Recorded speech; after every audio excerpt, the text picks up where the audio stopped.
Welcome to the Fleegs Equipment Football Pregame Show on Regional Radio and MyMoInfo.com. Hi, I'm Jason Fleeg. Football, Fleegs Equipment, family and friends. American tradition that will always be there for generations to come. Fleegs Equipment in high school football, mowing down the competition on turf, on the grass, and in the field. Hi, I'm Clarissa Nagger. Fleegs Equipment, a proud supporter of high school sports, on your number one source for play-by-play with an award-winning team at KTJJ, KREI, KJFF, and MyMoInfo.com.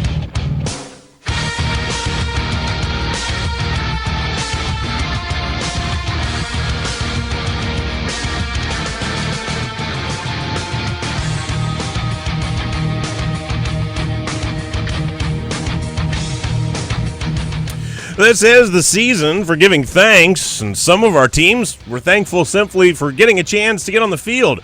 For others, they'll look back on a winning season with thankful eyes. However, for three of our area football teams, well, they're hoping to still be thankful long after the turkey's sliced and the cranberries are served. We thank you for joining us on our Fleegs Equipment pregame show while we're preview matchups for two state quarterfinal games and the state semifinal. We'll hear from the guys calling the action, and then we'll get you out to the fields for our exciting play-by-play.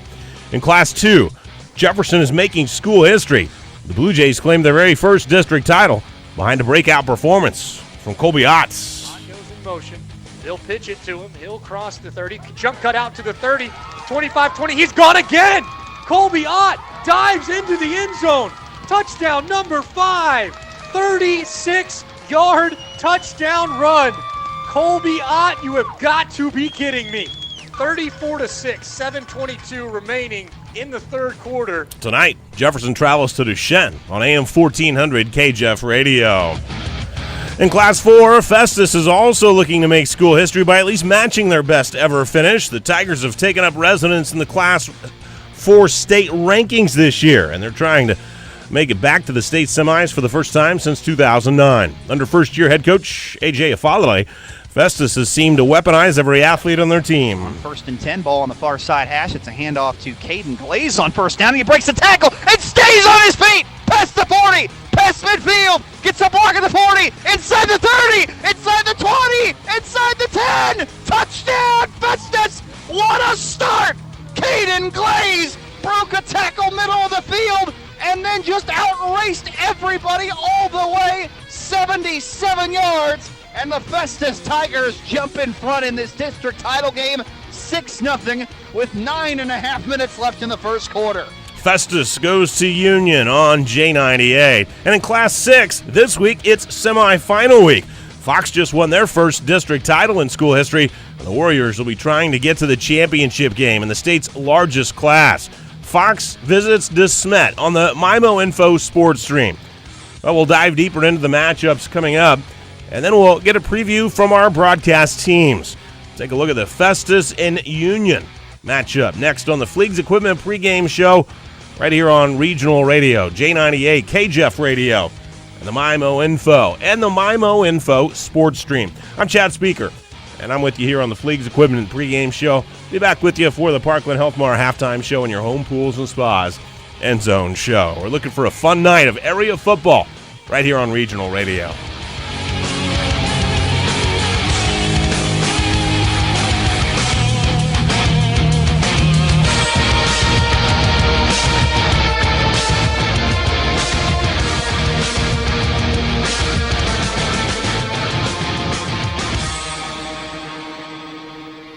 Black Friday, Cyber Monday. Think all month long at Chris Offenberg Chevrolet Buick GMC in Farmington. We are your one stop for everything automotive and the absolute best Black Friday, Cyber Monday deals around. Right now, take your pick and unlock the savings on Silverado and Sierra with over $10,000 off. Plus, you can add $1,000 in no-charge accessories for an incredible Black Friday, Cyber Monday deal. Or find new roads in the crossover everyone loves. Chevy Equinox, take over $6,500 off. And Buick Encore is $21,235 or 0% up to 84 months. Want to sell your car, truck, or SUV? Then go to chriswantscars.com and get an offer, whether you buy from us or not. That's chriswantscars.com. And for the best Black Friday Cyber Monday sale around, think your one stop for everything automotive. Chris Offenberg Chevrolet Buick GMC in Farmington, 830 Valley Creek Drive, or call 573-760-0000, or anytime at offenbergfarmington.com. Advantage Offenberg. Stock 12/4/22, 12/4/41, 12/2/30. All rebates, discounts, and incentives apply. No charge accessories with Silverado with approved credit. In-stock vehicles only, plus tax and registration. Ends 11/30/20. Let's check back in at Midwest Sports Center. They have locations in Farmington, Festus, and Poplar Bluff. Taylor's at the Farmington store. And Taylor, I know the selection of Polaris vehicles is awesome right now, isn't it? Yeah, we're getting more and more every day. We might have the one people are looking for now. But Polaris is sending some more out on a consistent basis now.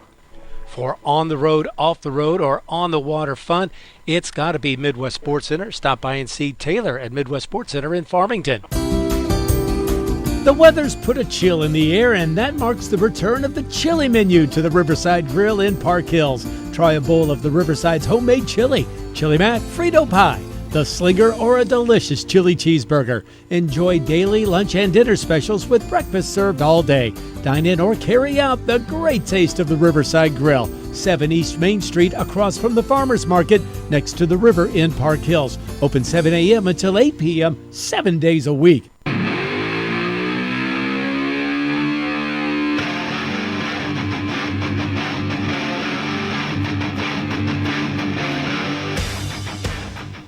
Festus Tigers will try to take the next step towards their first football state championship when they take on the Union Wildcats in the Class 4 quarterfinals on J98.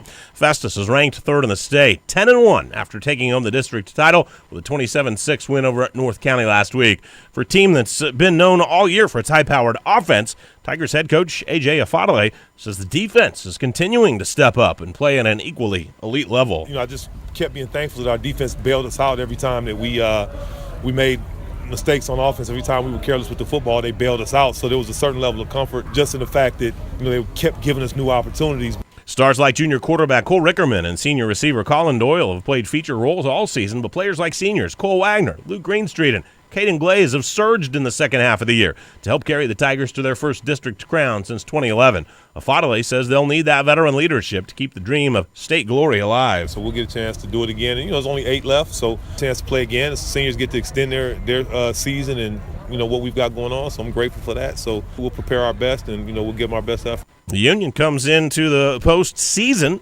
a sub-500 team, but the Wildcats have won 3 straight games and are now 6-4. They notched an impressive 26-7 road victory versus John Burroughs in the District 2 title game. The Wildcats head coach, Justin Grawl, says the adversity his team has faced has only made them stronger. This has been a crazy year for everybody. Obviously, we've gone through quarantines. We've played a tough schedule, but really it's the resiliency of our kids, the ability to bounce back from a lot of uncertainty and play their best football when it matters the most here in the playoffs is a testament to those kids and just who they are as people. Grawl had nothing but high praise for Festus. They are a very athletic group, athletic on the offensive and the defensive lines, extremely athletic in the defensive backfield and their receiving core. They run the ball well. They are a very well-balanced team, well-coached. They don't make a ton of mistakes.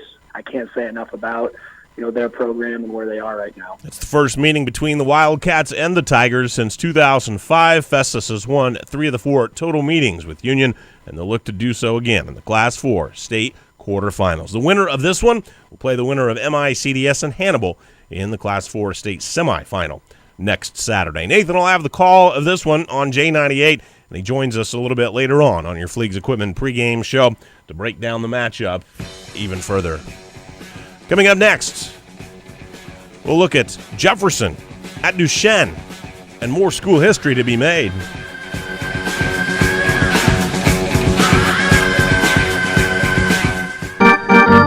Ready to try something new? If you haven't been to Pizza 101 South in world-famous Bonne Terre, Missouri, I personally invite you and your family to stop by and give us a try. Hi, my name is Dustin Gerstenslager, owner of Pizza 101 South. You've got to try our homemade sauces plus our pizza dough that is made fresh daily. Brick oven pizza, pasta, hot wings, salad, and over 20 beers on tap. Open 7 days a week. Pizza 101 South, 101 South Division, Bonne Terre, Missouri. Hi, this is Jan. Thanks for calling Toyota. Hi, Jan. I heard Toyotathon is on. It sure is. We've got great year-end deals on Camry, RAV4, Tundra, Highlander, and more. Do you hear that? That would be my mom. I'm home for the holidays, and apparently she's still eavesdropping on my calls like she used to. What was that again about year-end deals? Mom. Oh, I'm sorry, honey. Okay. And did I mention every new Toyota comes with Toyota Care, our 2-year or 25,000-mile maintenance plan? It's happening again. Dad, hang up the phone. Toyotathon is on now. Come in today. Tell your mom. Current offers end November 30th. Toyotathon ends January 4th. Toyota Care covers normal factory scheduled service for 2 years or 25,000 miles, whichever occurs first. See your participating dealer for details. Toyota, let's go places. See Twin City Toyota, I-55 at the Herculaneum Auto Mall exit, or visit them online at twincitytoyota.com.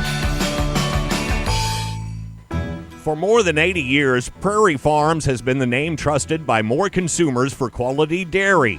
Reach for the best and reach for Prairie Farms whole yogurt made with 100% real milk. Rich and creamy whole milk yogurt and flavors you're sure to love. All the natural flavor you're looking for and none of the artificial growth hormones, flavors, and colors.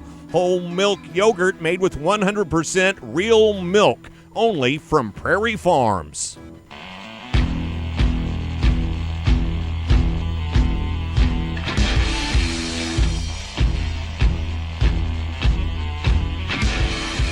The 8-2 Jefferson Blue Jays are traveling to St. Charles to take on the Desmet Pioneers tonight in the Class 2 state quarterfinals.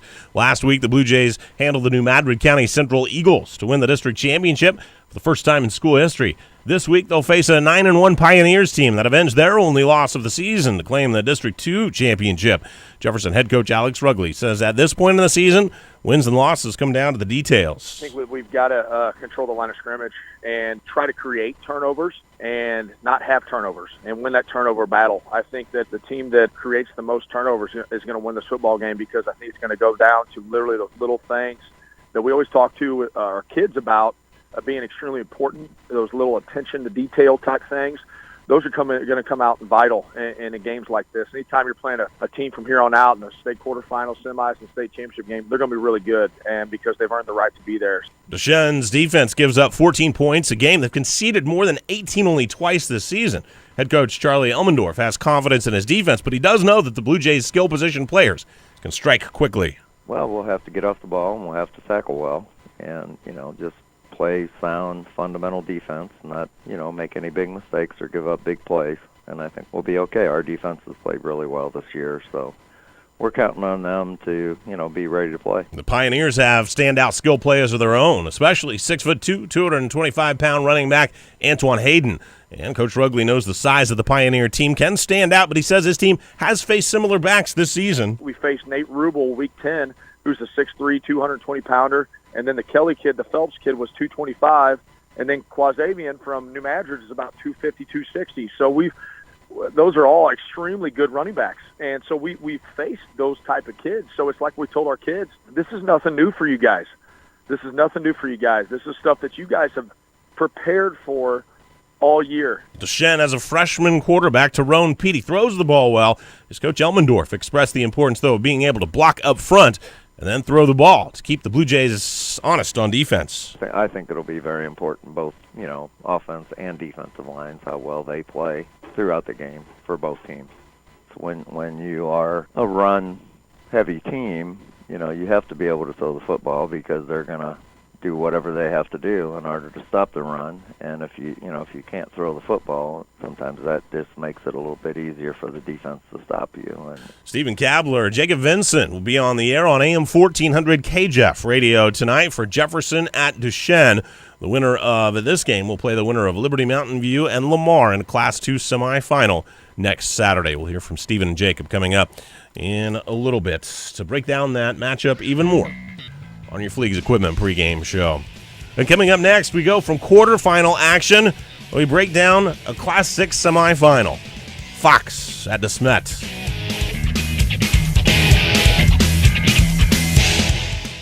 Cleaning chemicals, disinfectants, and paper products are just a few of the items available from C&C Suppliers in Farmington. I'm Cheryl Sneed, owner of C&C Suppliers, a janitorial and food service supplier for commercial and residential use. We carry cleaning products, disposable food containers, gloves, sanitizers, disinfectants, face masks, shields, paper products, and so much more. Find C&C Suppliers on Facebook or stop by our location on Flat River Road in Farmington. Fall is here and winter is on its way. This is Andy from Gifford Lumber Company in Farmington. We're always ready to help you get what you need no matter what the season. Plumbing, electrical hardware, lumber, tools, and so much, much more. Stop by and see us and check out the Makita, Yeti, Benjamin Moore, Traeger grill inventory. We're Gifford Lumber Company and we're hometown proud, located on Potosi Street in Farmington. Gifford Lumber Company in Farmington, hometown proud. Parkland Health Mart Pharmacy wants to remind you that it's time to consider your Medicare Part D sign-ups for the coming year. We are an authorized claim enrollment center, and our claim-certified staff have the training and knowledge to assist you with the information you need to choose the best Medicare Part D plan for your needs. Give any of our stores in Deloge, Farmington, Fredericktown, Ironton, or Piedmont a call to schedule a time to come by and speak with us.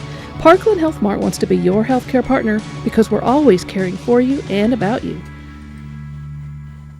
When life changes, where can you get the health care that you or your loved one needs? Try Presbyterian Manor, where we consider you family. Being a member of our family means having a skilled, compassionate team, making sure you live your best life. Call 573-756-6768 today and schedule a visit to see why the community voted us the best independent living, best assisted living, and best skilled nursing community in the Parkland area.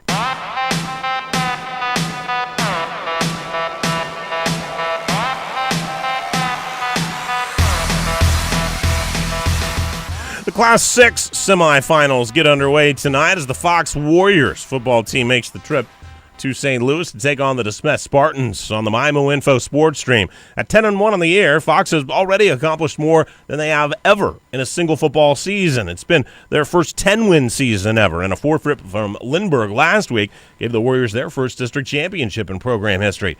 However, they now face their toughest opponent of the season when they take on Desmet, the 9th-ranked team in the nation, according to Max Preps. Fox head coach Brent Tinker says he knows the challenge the Spartans present, but there is some good news. There's no question they're talented. The great news for us is that all the pressure is on them. Every bit of it. They're the ones that are nationally ranked. Everyone is picking them to win, and that's a great thing for us because we just get to relax and play our game, and we don't care. We don't have to shoulder any of that stress at all. You know, that's all on them with the hype and the expectations on their season. You know, it goes back to they look great on film. We were able to watch them in person last week since we didn't have a game. They look really gifted. They look really talented, and you know, like I said earlier, it's great for us. All the pressure's on them. We just get to come up and play a game. It's kind of awesome for us. Spartans come in tonight at 5-0 with a roster loaded with talent. They have 8 players that are already Division I commits. That'll be attending schools like Ohio State, Mizzou, and Baylor, among others. However, it's not just the top-tier talent on the roster that has the Spartans ranked in the top 10 in the nation. They're deep across the board with speed to burn. Tinker says in order to slow down Desmet, this team has to be disciplined from start to finish. The biggest thing is just being insanely disciplined on your angles. You can't make a mistake. To answer that question precisely, we got to keep our hips square. If we turn our hips when we're supposed to be square, those kids have the ability to beat us outside, beat us inside. We got to stay square, stay disciplined, and force them to play in a smaller area of grass. You know, it's all discipline. It's all being where we're supposed to be, and it's all about our defensive line. We got to get off the ball. We got to land our punches. We can't float aimlessly across the line of scrimmage. We have to occupy the space that we're supposed to occupy and let the team swarm to the ball. Brandon Pavlina will have the call of Fox at Desmet on our MyMo Info Sports Stream tonight. If Fox wins, they'll play against either Ray-Pec or Liberty North for the Class 6 state title next Saturday at 1 o'clock at Jefferson City High School. Well, that's a breakdown of our ball games tonight. We'll get into it with our broadcasters. Coming up next, Nathan Gertz joins me to talk Festus at Union on your Fleegs Equipment pregame show.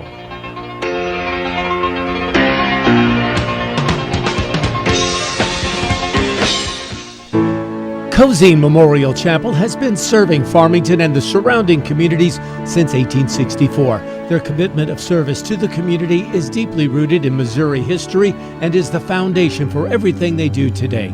John Cozine is proud to be the fourth generation to operate Cozine Memorial Chapel and is proud to support Farmington High School. Cozine Memorial Chapel, serving families for generations at 217 West Columbia Street in Farmington.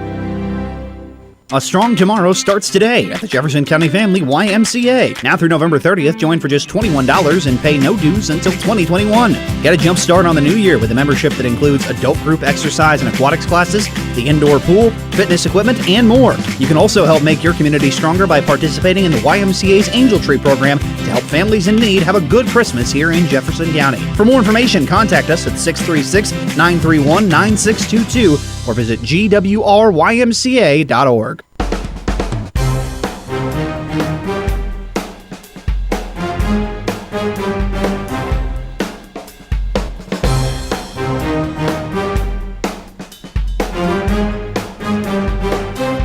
We welcome you back to the Fleegs Equipment pregame show. Nathan Gertz will have the call in Class 4 quarterfinal action.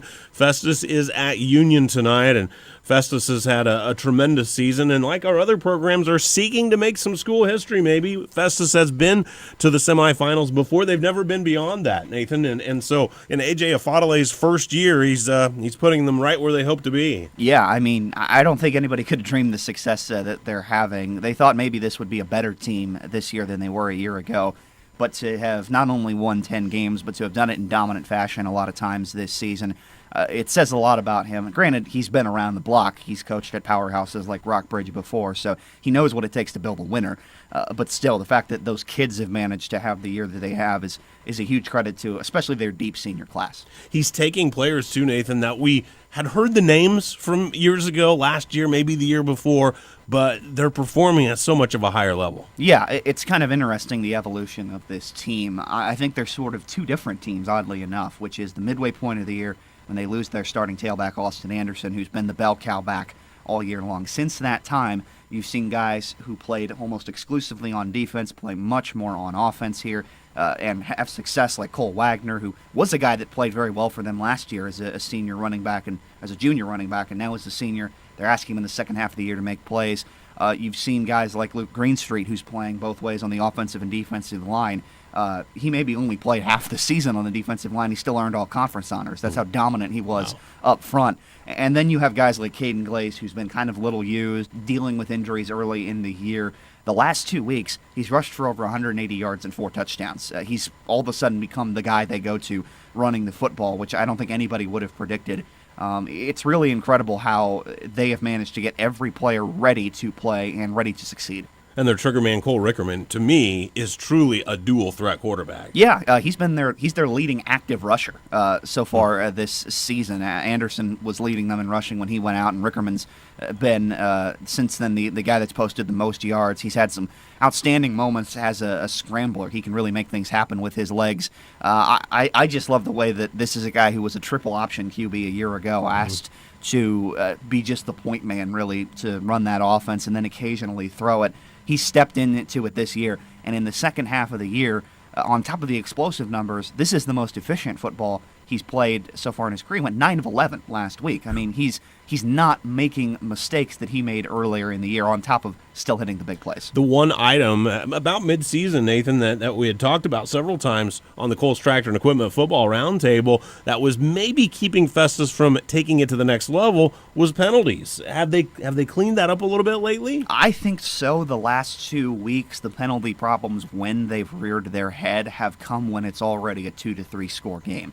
They have started faster than at any point this season I've seen in the wins over DeSoto and North County, and that is what encouraged me the most, is that it looks like they are locked in and they realize the importance of these games, and thus they're playing mistake-free football in the early parts to where they can run out and seize control. Union might be a little bit of a surprise as a quarterfinalist this year. They were sub-500 going into the postseason, Nathan, and here they are playing with house money a little bit. I mean, and they're here by the skin of their teeth, it seems like. We're talking about a team that won the majority of its games by 1 to 2 scores throughout the season when they did, and then in the postseason, while they won handily in the first round, They only won by a point over Sullivan in the semifinals just to get to last week. The thing that they've done that jumps off the charts to you is go to take on the road a Class 4 powerhouse traditionally in John Burroughs and win by 19 points. I mean, that's a 3-score victory.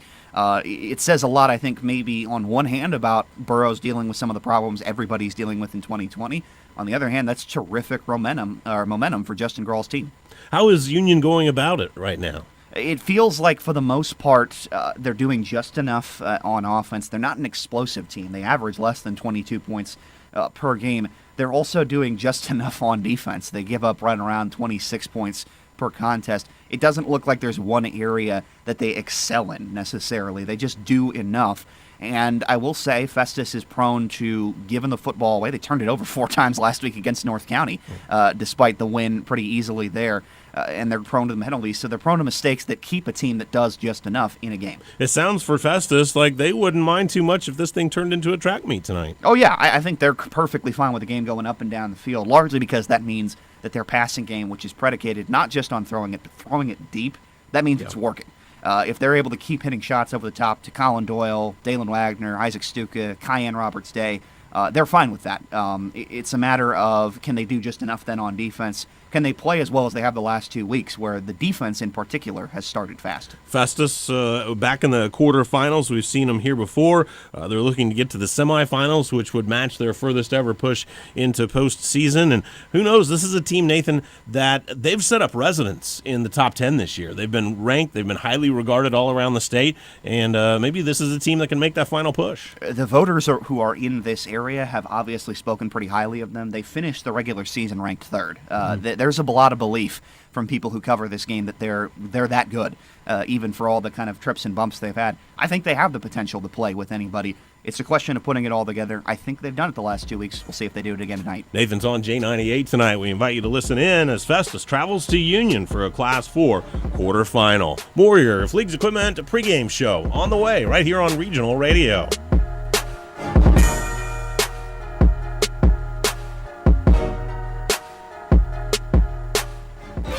Nicely done, Beef.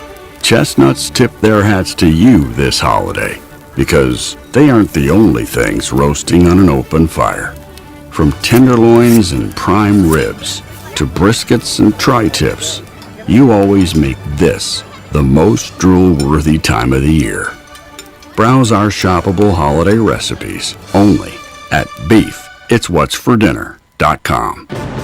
Funded by beef farmers and ranchers. When it's all said and done, what really matters? For Serenity Hospice Care patient Jack, hospice isn't about giving up. It's not about the end. It's about right now. It's about spending precious time with the people we love. Come on, Grandpa! And the little moments that create lasting memories. It's focusing on what's important to you and remembering life is beautiful in all stages. Champions are made here. On our courts, on our fields, and in our classrooms. Why settle for ordinary when you could be part of greatness?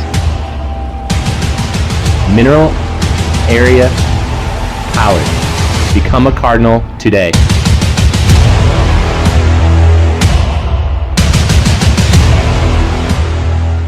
Purchasing a hot tub is one of the best decisions you can make for you and your family. Hi, I'm Megan Osbar, manager of Home Pools and Spas in Ludington. There is nothing more rejuvenating than stepping into your own spa, transcending into luxurious and therapeutic relaxation. If you are considering purchasing a hot tub, I invite you to stop in and see what we can do for you. We are Home Pools and Spas on the outer road just south of Ludington. Home is where the fun Everybody's going home, pool and spa.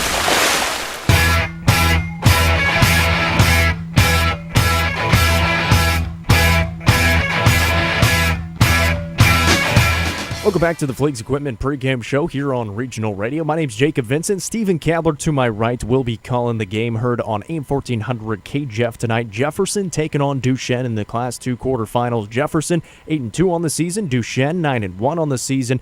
This is going to be a fun matchup, Stephen. Two very similar teams, both of them scoring about the same, both of them giving up about the same, and they have some athletes on both sides. Yeah, well, we've talked about it a lot back and forth.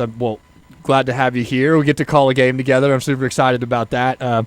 But, I mean, we've been talking back and forth all week about, just not knowing exactly what's going to happen in this game because both teams are so close. Very similar records, and there's a case to be made for Jefferson that if they go back to that Cuba game and they have Colby Ott and Dylan Schnitzler, they're 9-1 as well. So we've talked about, both of these teams, Duchesne giving up 14 points a game throughout the entire season on defense. Jefferson 15 points a game.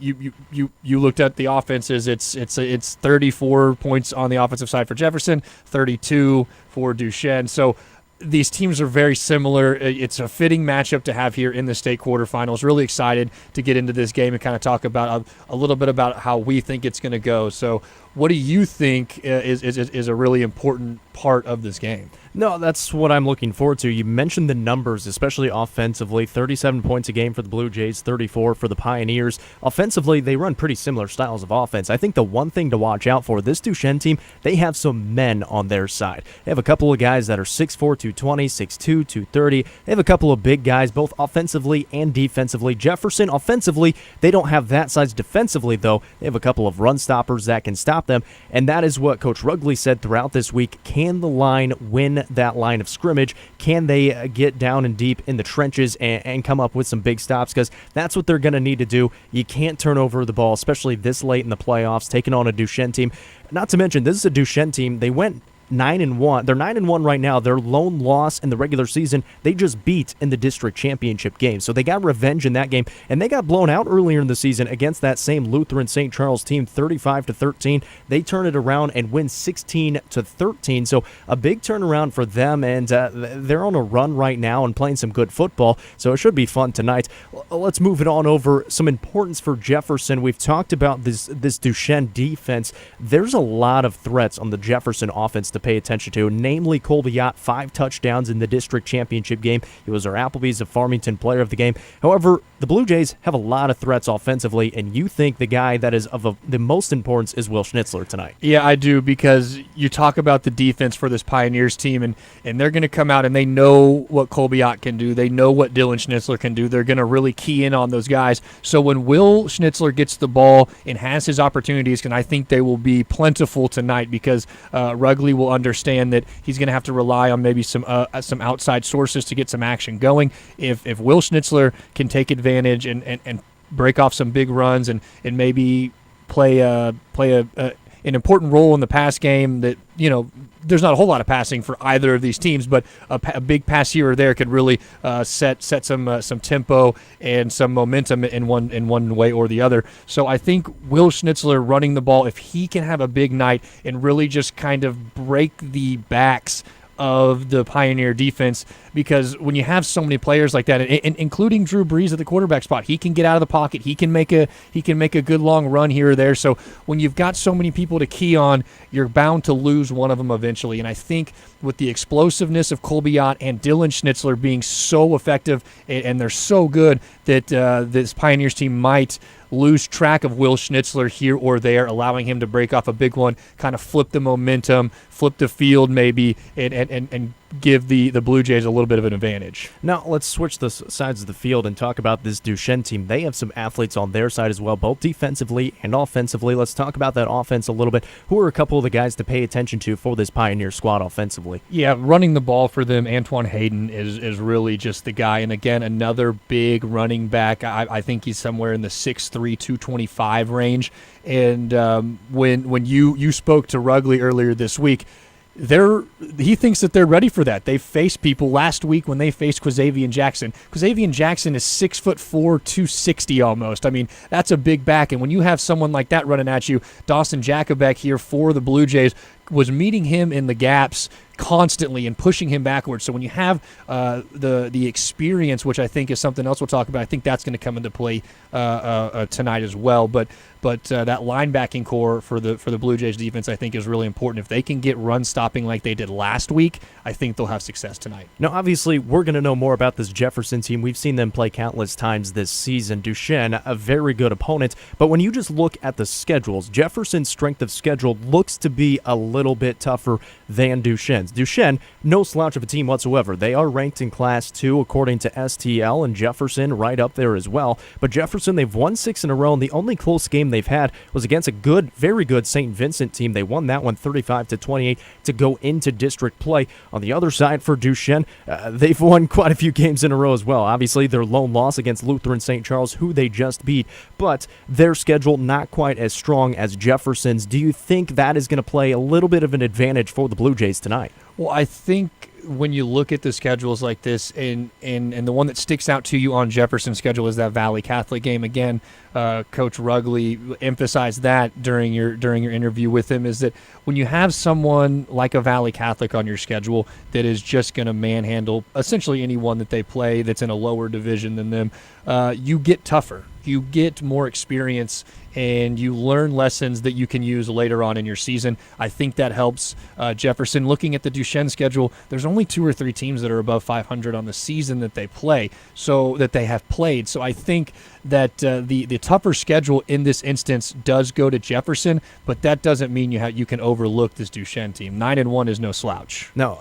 we've been talking to Coach Rugley throughout this season, and this week he sounded very confident, but you got a chance to talk to Duchesne's head coach. What did he have to say, and I guess what's the feeling around this Pioneers team getting ready for tonight? Yeah, Coach Charlie Elmendorf, really a man's man football coach. When I talk to him, he just sounds like, just like that typical football coach, and he's confident as well. He's confident in his guys. He knows that they didn't get here on a fluke. Talking to him about avenging that lone loss on the season, he said that that just shows how much his team has grown throughout this year, how much better that they've gotten, and he's very confident. He likes that they're playing at home.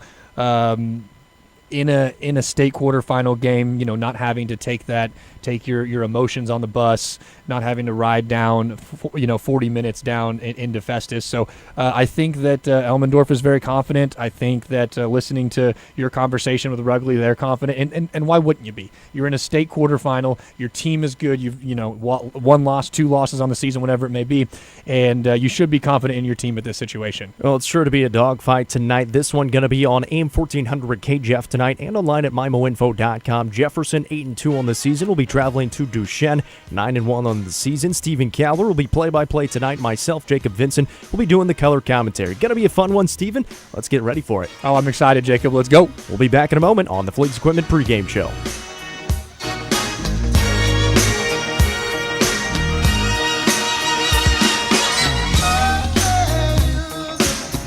As a leader in health and wellness in Jefferson County and the surrounding area, Comtree is committed to serve you and your family. In addition to in-person visits, we offer virtual visits to our current and many new patients. Our behavioral health and primary care patient portal allows you to message your provider, request medication refills, and review medical records. Safety is our highest priority for in-person visits. We are taking additional precautionary measures to protect you, your family, and our staff. Together, we are changing the landscape of healthcare. Thank you for being a member of the Comtree family tree.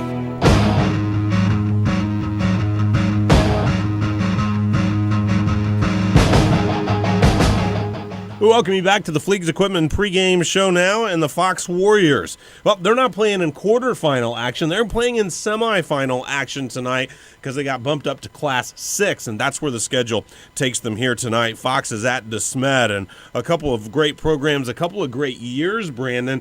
But it's really interesting how these two teams actually got here. I remember us talking with Fox every week. They were looking for an opponent, and most weeks they came up with one. For Desmet, they couldn't even start their year several weeks in. They've only played 5 games, and they've won them all. And Fox, a tremendous 10-1 season, and already have made school history. So it sets up as a fun matchup anyway. Yeah, it certainly does. As you said, history already being made for the Fox Warriors football team. First 10-win season in program history, first district championship in program history last week due to the forfeit against Lindbergh. Although the expectation was that would have been a really tough game, and Fox had a really good chance to win it either way. But, history's already been made by this Fox team, and if there's an iteration of this Fox team that has a chance to compete against the Desmet team that is, one of the top teams in the country this year, this is it. They're senior laden. They've got a lot of experienced players. They've got a lot of really talented players. It's just a matter of how they can match up and compete against, as I told you before we started, and as I told Nathan, Desmet is ranked 9th in the country by Max Preps. In the country. Okay, so they're a top 10 team across all 50 states. So they're a really, really good football team, and Fox is going to have their hands full tonight. You know, last week I sat in the other chair, and we had a similar conversation about Farmington and Jackson. Jackson, a team that had athletes all over the field, can attack from multiple positions, scores a bunch of points. Farmington was the ball control offense. If they can keep it away, if they can limit. Is this a similar conversation? It's basically the exact same conversation. I mean, for a triple option team like Fox, it's really just a matter of staying ahead of the chains. You got to get 3-4 yards on first down. You cannot find yourself in third and longs, and you have to take advantage of your possessions. You cannot turn the ball over. Desmet last week in their win, in their district championship, they forced 3 interceptions. You're not going to see Fox go back and throw the football around. But even still, they cannot put the ball on the deck. You have to hold on to the football. You have to stay out of the chains. You have to keep that offense of Desmet off the field. They are so good, putting up over 43 points per game this year. It's really a matter of Fox trying to bleed that clock out, like you said, just the way Farmington was hoping to. Fox, of course, just hoping to do it a little bit better here this time around. But yeah, they have the formula. It's just a matter of executing against one of the best teams in the country. Desmet whitewashed Francis Howell Central in the opening round, 55-zip. Then it was a dominating performance against Christian Brothers, 54-21. But, Brandon, you mentioned last week they came up with 3 interceptions and beat Francis Howell 28-7. So Francis Howell at least did challenge them, and those extra possessions, it seemed like, did help Desmet in that ball game. So, I don't know, you're kind of looking for hope where you can get it. Maybe you look to that Francis Howell game a little bit and say, hey, here's a team that, they got beat by 3 touchdowns, but they threw 3 picks too. Yeah, listen, this is why you play the game. You have to. You can look at it on paper and see how good Desmet is. 8 Division I commits, but you have to play the game. And obviously, like you said, I mean, Fox, they have to execute and they have to do things right tonight. It's going to be tough for them to make mistakes and hang around this ball game. Obviously, as you said, last week against Francis Howell, they committed some turnovers and still were able to hang around. Fox just does not have the luxury of being able to move the ball quickly up and down the field with a triple option attack. They are not going to want to drop back and throw the football against this defensive line. Coach Tinker thinks this is, if it's not the best defensive line in the state, they're up there with the best of them. They have some of the best pass rushers in the state, in the area, in the Midwest perhaps. And so they're not going to want to drop back and throw. They're going to have to run the football, and doing so is going to mean that they're going to have to eat up 4 or 5 yards at a time and hope that they can break some big plays, but they're not going to really be able to do it through the air. The back end of this defense is terrific, a lot of speed, and then the front end, they're going to get in the backfield really quickly. That's really what it comes down to, I think, for me, too, is a big part of it, how that offensive line of Fox mans up against a huge and a stout defensive line for Desmet, because when you run that option attack, it all comes down to the mesh point. There has to be a clear and clean mesh point in order for that offense to operate efficiently. If this defensive line is in the backfield all night for Desmet, it's going to create a lot of problems for the Fox offense. Fox essentially has had 2 weeks or more at least than 1 week to prepare for Desmet, because their opponent Lindbergh last week had to forfeit, and that's how Fox advanced this week. Does Brent Tinker like the off week? Does it think it helped him? Yeah, no, he absolutely does. I mean, he said obviously they would have liked to have played, but it gave him an opportunity to get a little healthier. They had the chance to go out and watch Desmet this week because they didn't have a game, so they saw them in person. He said that they took advantage of it and took it for what it was. And so, it's a good scenario for Fox to come in. They're healthy. They got a little extra time off. They got a little extra time to prepare. Really, I think the key for me just comes down to how well this Fox team plays on the defensive side. I mean, we've talked about, the lines, and that's going to be a big factor, too. I mean, up front, I know Hudson Lillibridge, the left tackle, is a Division I football player. He's 6'3", over 300 pounds. He's a big young man, and that's just where it starts. You go across the board up front there. Desmet is going to be a problem on that offensive line. But Fox has their front 8 all seniors, 8 seniors across the board. They're experienced. They have a lot of talent. Luke Allen, Noah Malier, Julian Rivera. I mean, they have some big guys up front. And then at the linebacker spot, Silas Stranger, Luke Pisoni. If Fox wins tonight, Luke Pisoni in particular, Silas Stranger as well, they have to play the best game of their careers, because this Fox team, or this Desmet team, has so much speed. Those 2 guys, the 2 leading tacklers on this team, by a long shot, they're going to have to be flying around and making big hits and bringing guys to the ground and gang tackling tonight. Because if you don't, you're going to really allow this Desmet team to run all over the field. They just have too much talent and too much speed. Coach Tinker talked about keeping your hips square, making sure you get these guys to the ground and swarm tackle. They have to be disciplined tonight. If they do that, they give themselves a chance. That's Brandon Pavlina joining us on the Fleegs Equipment pregame show. When we return, we take you out to the fields. Class 4, quarterfinal, Festus at Union on J98. Class 2, Jefferson at Duchesne on AM 1400 KJF Radio. And on the MyMo Info Sports Stream, it's a Class 6 semifinal. Fox is at Desmet. Add the taste of fresh produce to your table with a stop at Richard's Produce in Festus. Missouri-grown fruits and vegetables bursting with flavor from apples, strawberries, and blackberries to seasonal vegetables to complete your next meal. Decorate your home with pumpkins, corn stalks, gourds, and straw to give it the feel of the season. For farm fresh produce any time of the year, stop by Richard's Produce just off Veterans Highway on North Creek Drive. Just look for the Red Barn. Richard's Produce. Great people, great prices, and a great place to shop. Join them on Facebook for more information. Cozy Memorial Chapel has been serving Farmington and the surrounding communities since 1864. Their commitment of service to the community is deeply rooted in Missouri history and is the foundation for everything they do today. John Cozine is proud to be the fourth generation to operate Cozine Memorial Chapel and is proud to support Farmington High School. Cozine Memorial Chapel, serving families for generations at 217 West Columbia Street in Farmington. Mario's Italia serves the best Italian food in the area. Pizza, pastas, calzones, strombolis, salads, and sub-sandwiches, all with huge, large portions and the freshest ingredients. You've got to try the Meat Lovers Pizza. That is my favorite. Get Mario's full menu online at mariositalia.com. You'll be satisfied with all the choices Mario's has to offer. Dine in, call it in, or have it delivered. Mario's will even cater your next special event. Open 7 days a week, Mario's Italia, located in the factory at the corner of 1st and A Streets in downtown Farmington.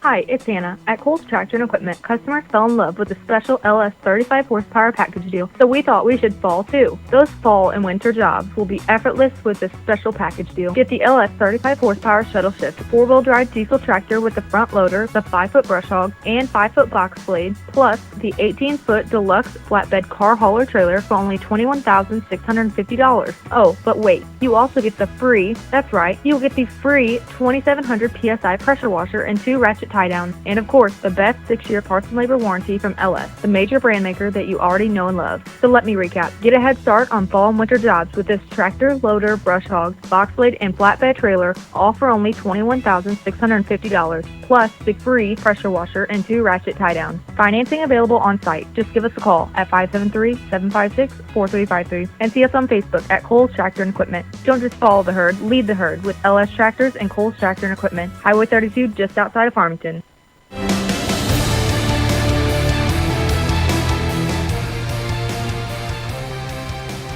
Welcome in, everybody, on the campus of Desmet High School. I'm Brandon Pavlina as we get set to bring you another exciting edition of high school football.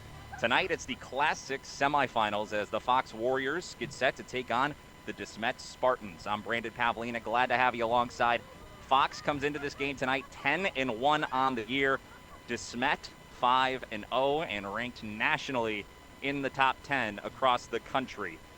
It's going to be a fun one here tonight, folks. As I said, Class 6 semifinals, so these two teams are playing for a chance to head off to the state title game because Class 6 was limited in numbers this year. So this is the Final Four, and it's going to be a fun one here tonight. Desmet, of course, immensely talented. Fox equally capable, but we'll see how it shakes out tonight. Fox and these two teams, they have faced off once before back in 2010 in the state tournament, and Desmet won that one 49-0. But that was a long, long time ago, and now this Fox Warriors team is looking for a little more history. They have put together their first 10-win season ever in program history. They have also accomplished their first district title in program history with a bye last week. They won because of a Lindbergh forfeit. So here tonight, Fox looking for more history, trying to get to the state championship in Class 6, but the Desmet Spartans stand in their way. We're here on the Fleegs Equipment pregame show. Fleegs Equipment in St. Genevieve and Leadington. Fleegs Equipment for all your lawn, farm, and garden equipment needs. Let their family serve your family. Highway 32 in St. Genevieve and on the Outer Service Road at the Leadington exit or online 24/7 at Fleegs.com. We'll throw it to a quick break. When we come back, we'll hear from Brent Tinker, the head coach of the Fox Warriors, and his thoughts on this matchup tonight, and then we'll set the stage after that for kickoff coming up at 7 here shortly on the MyMo Info Sports Stream. I'm sitting here at Pizza 101 South in Bonne Terre with owner Dustin. And Dustin, I got to tell you, I am absolutely impressed with just about everything here. Thanks, Mark. We're pretty excited about the work we've done here.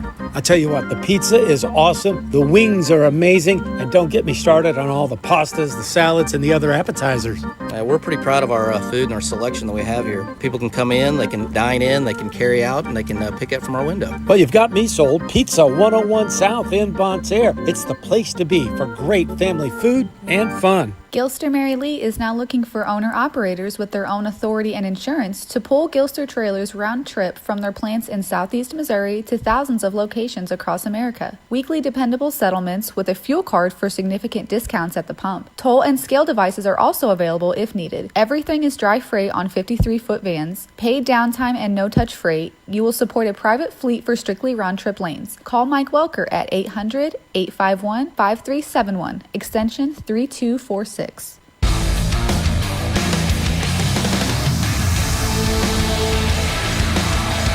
Welcome back here on the Fleegs Equipment pregame show as we get set for Fox taking on Desmet here tonight on the MyMo Info Sports Stream. Brent Tinker with me now here. Coach, first thing I want to ask you about is the mesh point tonight for you guys, because obviously that triple option and the mesh point is so important. Yeah. You've talked about how good their defensive line is. Yeah. What's been your message to the offensive line about what they have to do tonight to make sure that you guys have a clean mesh point? We got to control our splits. We got to use smart splits on our plays. We know the snap count. We got to let that be an advantage for us. And then just being disciplined on our steps, remembering our rules, and don't wait. Attack. Get off the ball with a purpose. Make sure your splits are right beforehand, and take that advantage of using our snap count. And, Coach, you guys obviously had an extra week off. I know you said you felt like the guys are practicing well, but what are your thoughts on how you feel like this team was able to handle the extra time off, and how did you guys take advantage of it? Well, the whole goal was to stay as healthy as we could and just as hydrated and ready as we possibly could. So I feel like we did a pretty decent job of that. I think the kids are studied up.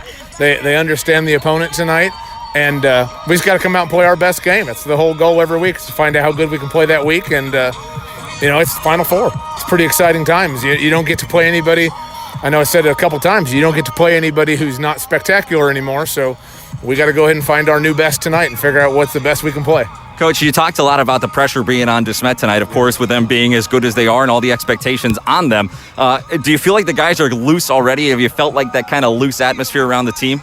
You know what? I feel like it's a loose confidence. Yeah. Like we're very capable of being a real problem for some folks tonight. Yeah. And they are. We have a tremendous amount of respect for our opponent, but we're not in awe of our opponent, and that's a very important thing. Mm-hmm. We know they're good, and that's fine. So tonight we're not going to be in awe. We're just going to come out and play the very best we can, and I think that's kind of the feeling. I guess it is a looseness of understanding what needs to be done. Yeah. Yeah. And so the final thing, Coach, I just want to know, what are a few of the keys for you guys that you need to do well in order to come out on top tonight? We have to stay in our gaps. We have to stay big in our gaps. We have to make them drive the field. We got to limit big plays. Offensively, we got to get first downs and keep drives alive. Obviously, every week it's ball control. Don't turn the ball over. But other than that, really, it's sustaining blocks. It's doing the things we already talked about. Honestly, that's it. All right, Coach Light, thanks so much for your time, and good luck out here tonight. You bet. Thank you. All right, Brent Tinker joining us here on the Fleegs Equipment pregame show.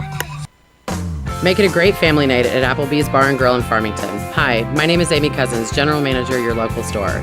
Maybe start out with a couple of appetizers: boneless wings, onion rings, mozzarella sticks, spinach artichoke dip, chicken quesadilla. There's so much to choose from. Let the kids pick from the kids menu, then for yourself, choose one of our favorites. Steaks, ribs, seafood, pasta, we have it all. Go to Applebee's.com for the full menu and look for our happy hour prices. Doing good in the neighborhood, Applebee's Bar and Grill in Farmington. Cleaning chemicals, disinfectants, and paper products are just a few of the items available from C&C Suppliers in Farmington. I'm Cheryl Sneed, owner of C&C Suppliers, a janitorial and food service supplier for commercial and residential use. We carry cleaning products, disposable food containers, gloves, sanitizers, disinfectants, face masks, shields, paper products, and so much more. Find C&C Suppliers on Facebook or stop by our location on Flat River Road in Farmington.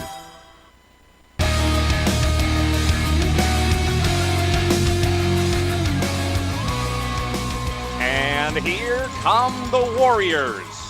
Welcome back on the Mimo Info Sports Stream. I'm Brandon Pavlina here on the Fleegs Equipment pregame show. The Class 6 semifinals getting set to kick off in just over 5 minutes. Both teams have taken the field, and this place is electric already. It's going to be a lot of fun tonight. The Fox Warriors taking on the Desmet Spartans. Fox comes into this one 10-1 on the year, and the Desmet Spartans 5-0. The big storyline, something that you heard throughout the pregame show, Desmet is ranked number 9 in the country, according to Max Preps. Yeah, not just the state, the entire country. They're loaded with talent as they have 8 Division I commits on their team, including Ja'Kalen Johnson, who will be attending Ohio State University, Taj Butts and Mikhi Wingo, who are both going to Mizzou, and several others as well that we'll talk about throughout the game tonight. Fox is going to have their hands full. But if there is a team capable of slowing down Desmet, it is this Fox team with a lot of seniors on both sides of the ball and an offense that is designed to try to limit possessions. They're going to have to play a near-perfect game here tonight from start to finish. Coach Tinker talked about the discipline from the absolute jump being critical throughout this ball game. We'll find out pretty early on how well Fox is going to handle the speed and the size of this Desmet team. But don't you dare think for 1 second that Fox is going to lay down. This is a really good football team. They have battled adversity all year long. Hasn't mattered if they have had to find an opponent on 24-hour notice. The Warriors have come ready to play every single Friday night, and they have done well and shown out with a 10-1 record to show for it. First 10-win season in the program's history, first district championship in the program's history, and Fox is looking for a little more history here tonight. You can probably hear the wind blowing a little bit right now. It's from left to right here on the field. Still waiting to see which side both teams will reside for their offenses to start this ball game off. But let's check out that weather here tonight, as the weather check is brought to you by Presbyterian Manor. The way you want to live in Farmington, or online at presbyterianmanor.org. As we're just a few minutes away from kickoff, it is 60 degrees and clear skies, folks. A perfect night for football here in the Show Me State. We were expecting a chance of some rain, but it looks like we're going to hold off on that, and thankfully so. But it is a perfect night for football, and it does not get much better than the Class 6 semifinals tonight on the Mimo Info Sports Stream. We'll take a 60-second timeout. When we come back, we'll set the stage for kickoff. Coming up next, Fox and Desmet on the Mimo Info Sports Stream. It was 1963, and Fleegs Equipment in St. Genevieve was founded as a family-owned and operated business where it remains to this day by our brothers Dave and Herb Fleeg. In 2016, our second location in Leadington opened. Hi, I'm Jason. Fleegs Equipment is known best for selling exceptional equipment such as Case IH, Massey Ferguson, Hustler Turf, Spartan, Vermeer, Cub Cadet, and many more. Fleegs Equipment is also known for outstanding service from the time you enter the door or pick up the phone. Because at Fleegs Equipment, we ask that you let our family take care of your family. There are lots of places to get a mower, tractor, or a piece of equipment, but none with the history or longevity of Fleegs Equipment. We are a proven family with certified technicians and customer service where you're more than just a number. Your business is family tradition here at Fleegs Equipment. Fleegs Equipment, Highway 32 in St. Genevieve and on the outer road in Leadington. Online 24/7 at Fleegs.com. Fleegs Equipment, let our family serve your family.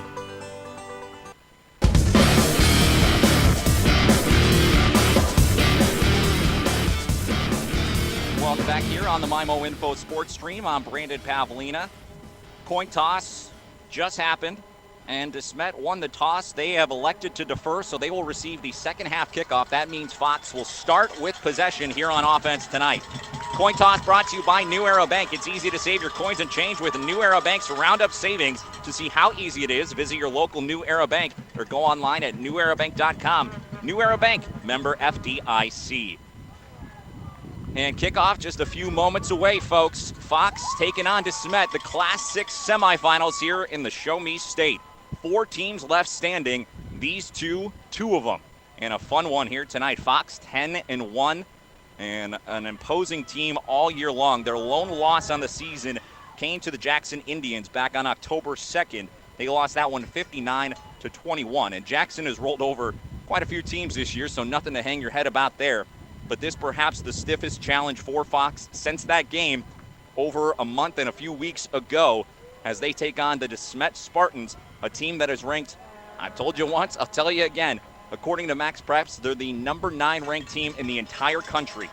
They've got 8 Division I recruits, and we'll see how Fox handles them on their first offensive possession tonight. Desmet will be kicking from right to left on your electronic devices and laptops. Fox will start on offense going from left to right. The ball has been teed up, and we are moments away from the Class 6 semifinal.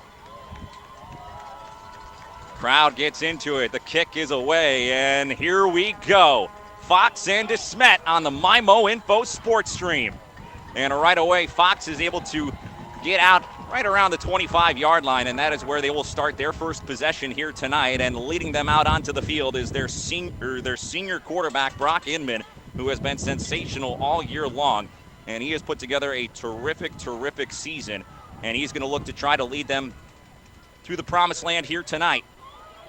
He'll be running the show back there, that triple option attack. He'll have Chase Maxey, Jake Waters, Luke Pisoni, Jihad Thompson, a handful of really good offensive skill players for this Fox team coming out of that option attack. They come out with that tight formation, receivers to either side, going from left to right. Thompson goes in motion, and they fake to him. And now Inman is tripped up in the backfield as he was trying to keep it himself and get around to the outside. But he got tripped up by the defensive line, and he loses about 1.5 yards. Second down and 12 now on the opening possession for the Fox Warriors. All white uniforms for Fox tonight. White tops, white bottoms, white jerseys with the red numbers on the front and the back. The Desmet Spartans in those black and maroon uniforms with the maroon and gold helmet. Inman comes up under center. Tight formation, receivers to either side. And now a false start, I believe, as we'll wait and see the call, but that is not the start that Fox was hoping for. A quick penalty, and now they're backed up just 2 plays in on second down and 17. And in particular, this was something that I had mentioned to Chad about not being able to do against this Spartans defense because they have a tremendous pass rush. And granted, Fox doesn't like to throw the football much, but when you get in second down and 17 in a triple option offense, it really limits your ability to pick up the first down. They're going to need a big play here. Second and 17 backed up just outside their own 20-yard line. And they give, and trying to get ahead is Jaden Mitchell on his first carry of the night. And it's a short gain of maybe 1 yard. And so that's going to set up a third down and long. And again, this is a difficult spot for a Fox offense that just doesn't throw the football. 44 passes attempted throughout the entire season. That's across 11 games. Well, actually, they've had about 47. You count a couple of players throwing the football aside from Brock Inman. Inman has only attempted 44 passes. We'll see what they come up with now on 3rd and 15. Same formation. Inman runs the option, pitches outside, and Desmet is able to swarm and get there in the backfield. A loss of about 3 yards, and that's going to push Fox all the way back to their own 20-yard line. They started just inside the 30 at right around the 29. So the opening possession for Fox goes backwards. And with that, we'll see this Desmet offense for the first time tonight in excellent field position as Fox will get set to punt it away. One of those dangerous returners back for Desmet. And Fox will send it deep. Snap is back, rolling out and sending it away, and it's a short kick, and this is going to be tough. Needs a Fox roll. It hits at their own 40 and rolls out of bounds. So Desmet will start in plus territory on the Fox 44-yard line. And Desmet, well, frankly, their offense has been potent. 43.2 points per game on the season. Even across only 5 games, they played some really tough opponents and have fared extremely well. Seth Marcioni will be the junior quarterback leading the charge under center, but the 2 guys to keep your eye on will be Rico Barfield and Taj Butts. Barfield will be attending Ball State next year. Taj Butts, a Mizzou Tiger. Both those guys can be found in the backfield, and they're going to hand it off on the first play, and it's to Barfield, and a good gain of about 3 yards, as that'll set up a second down and 7. But they're going to trot out a lot of really good offensive players here, just as They've got talent across the board, and we'll talk about all of them here tonight. But Barfield gets the first carry. They call it 4. 2nd down and 6. Going in on the 40-yard line. Marcioni from the shotgun. And now he drops back to throw. Near side, it's in and out of the hands of his intended receiver. Looked like he was shooting for Alan Willis on the near side on a little crossing route underneath. And it's going to end up being a 3rd down and long now. 3rd and 7, they call it. And so we will see if Fox can stand up here. Potentially 4-down territory with Desmet in plus territory at the 40-yard line of the Fox Warriors. 3 receivers right, 1 left. In the backfield is Barfield at the right hip of Marcioni. Snap is back. They fake the give. They throw a little screen out to the right. And an excellent tackle. Brock Inman came flying up and brought down the ball carrier. Those Desmet uniforms are tough to read. Believe it was Alan Willis on the catch and a short gain of about 3 yards, and they're keeping the offense out on the field. So they're going to go for it here, 4th down and 5, as Desmet looking to try to keep the momentum going after forcing a 3 and out on Fox's first possession. Marcioni in the backfield, and he's got Barfield at his right hip. 2 receivers to either side of the formation, 4th down and 4. Marcioni from the shotgun, claps his hands and receives the snap, drops back to throw, looks right side, throws it, and it's knocked away! Broken up! Good defensive play by Mike Merlenbach. And how about that start for the Fox Warriors? 3 and out, they have themselves backed up against it, with Desmet getting set to go in on the 40-yard line, and they force a 3 and out, call it a 4 and out. As the 4th down attempt goes by the wayside, Marcioni attempted 3 passes on that possession and only completed 1. A short completion to Allen Mitchell, and now back come the Warriors. In motion, Thompson. Now he's going to go to the backfield. And they're going to give as Inman comes running through, but he does not have the football. Instead, it's a deep man in the backfield. That time, Luke Pisoni gets the carry, and he is bottled up right around the line of scrimmage. So it'll be 2nd down. They do give him a yard. 2nd down and 9. And so far, this is exactly what Desmet has wanted as far as trying to slow down this Fox option attack. If you're Fox, you want to stay ahead of the chains. You want to try to get 3-4 yards on every play when you're running that option attack and just try to stay ahead of the chains. 2nd down and 9 from their own 36-yard line. To the backfield, they motion Maxey, and they give to Maxey. Maxey, a little room, and he's going to get through for about 5 yards, and that'll set up a 3rd down and 4. And that's the kind of carry they'll take all night long, as that gives them the kind of room that they were hoping for. Allows you now to continue to operate in that option attack on a 3rd down and short yardage situation. 3rd and 4, the Warriors come up. Receivers to either side.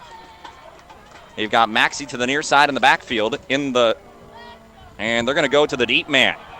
And it's to Jihad Thompson, and Jihad Thompson is bottled up as Denver Parker, the first one through, and he laid a big hit on Jihad Thompson, and Thompson had nowhere to go, and so he loses maybe a yard, and so they'll set up a 4th down and about 4, and they're going to punt it away. So Thompson has been just explosive as all get out here in recent weeks. But that time could not find any wiggle room through this defense. They send Derez Schneider back deep to return, the Maryland Terrapins commit, and an excellent punt. This one's going to get down inside the 20 at right around the 13-yard line. So an excellent punt that time. And now Fox will have Desmet backed up. We'll take a 30-second timeout and come back on the MyMo Info Sports Stream. Coldwell Banker Holsey Real Estate has been the trusted real estate advisor for over 60 years in the Mineral area. Hi, I'm Kim Hudson, owner of Coldwell Banker Holsey Real Estate. No one has helped more people buy or sell real estate in our community than the agents at Coldwell Banker Holsey Real Estate. We are proud of the community in which we live and serve. Contact us today for all your real estate needs. Find us on Facebook or online at coldwellbankerholsey.com. Coldwell Banker Holsey, we would love to be your realtor.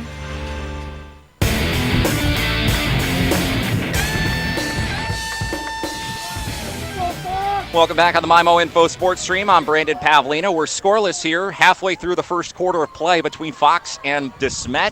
Derez Schneider with the first down carry. He gets 7 yards. And now back to throw is Marcioni. He flips it out to the far side, and a good pitch and catch as there's a Coldwell Banker Halsey Real Estate first down for the Desmet Spartans on their second possession of the night. Desmet going from right to left on your electronic devices and laptops.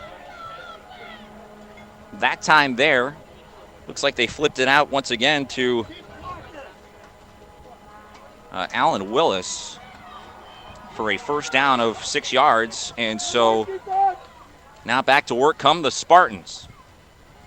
On a 1st and 10, they're going to give, and a good gain, but a flag comes flying in, and I think that's going to be a face mask based on the angle that I saw. Marcioni on the keeper, but I think a Fox Warrior got a hand up into the face.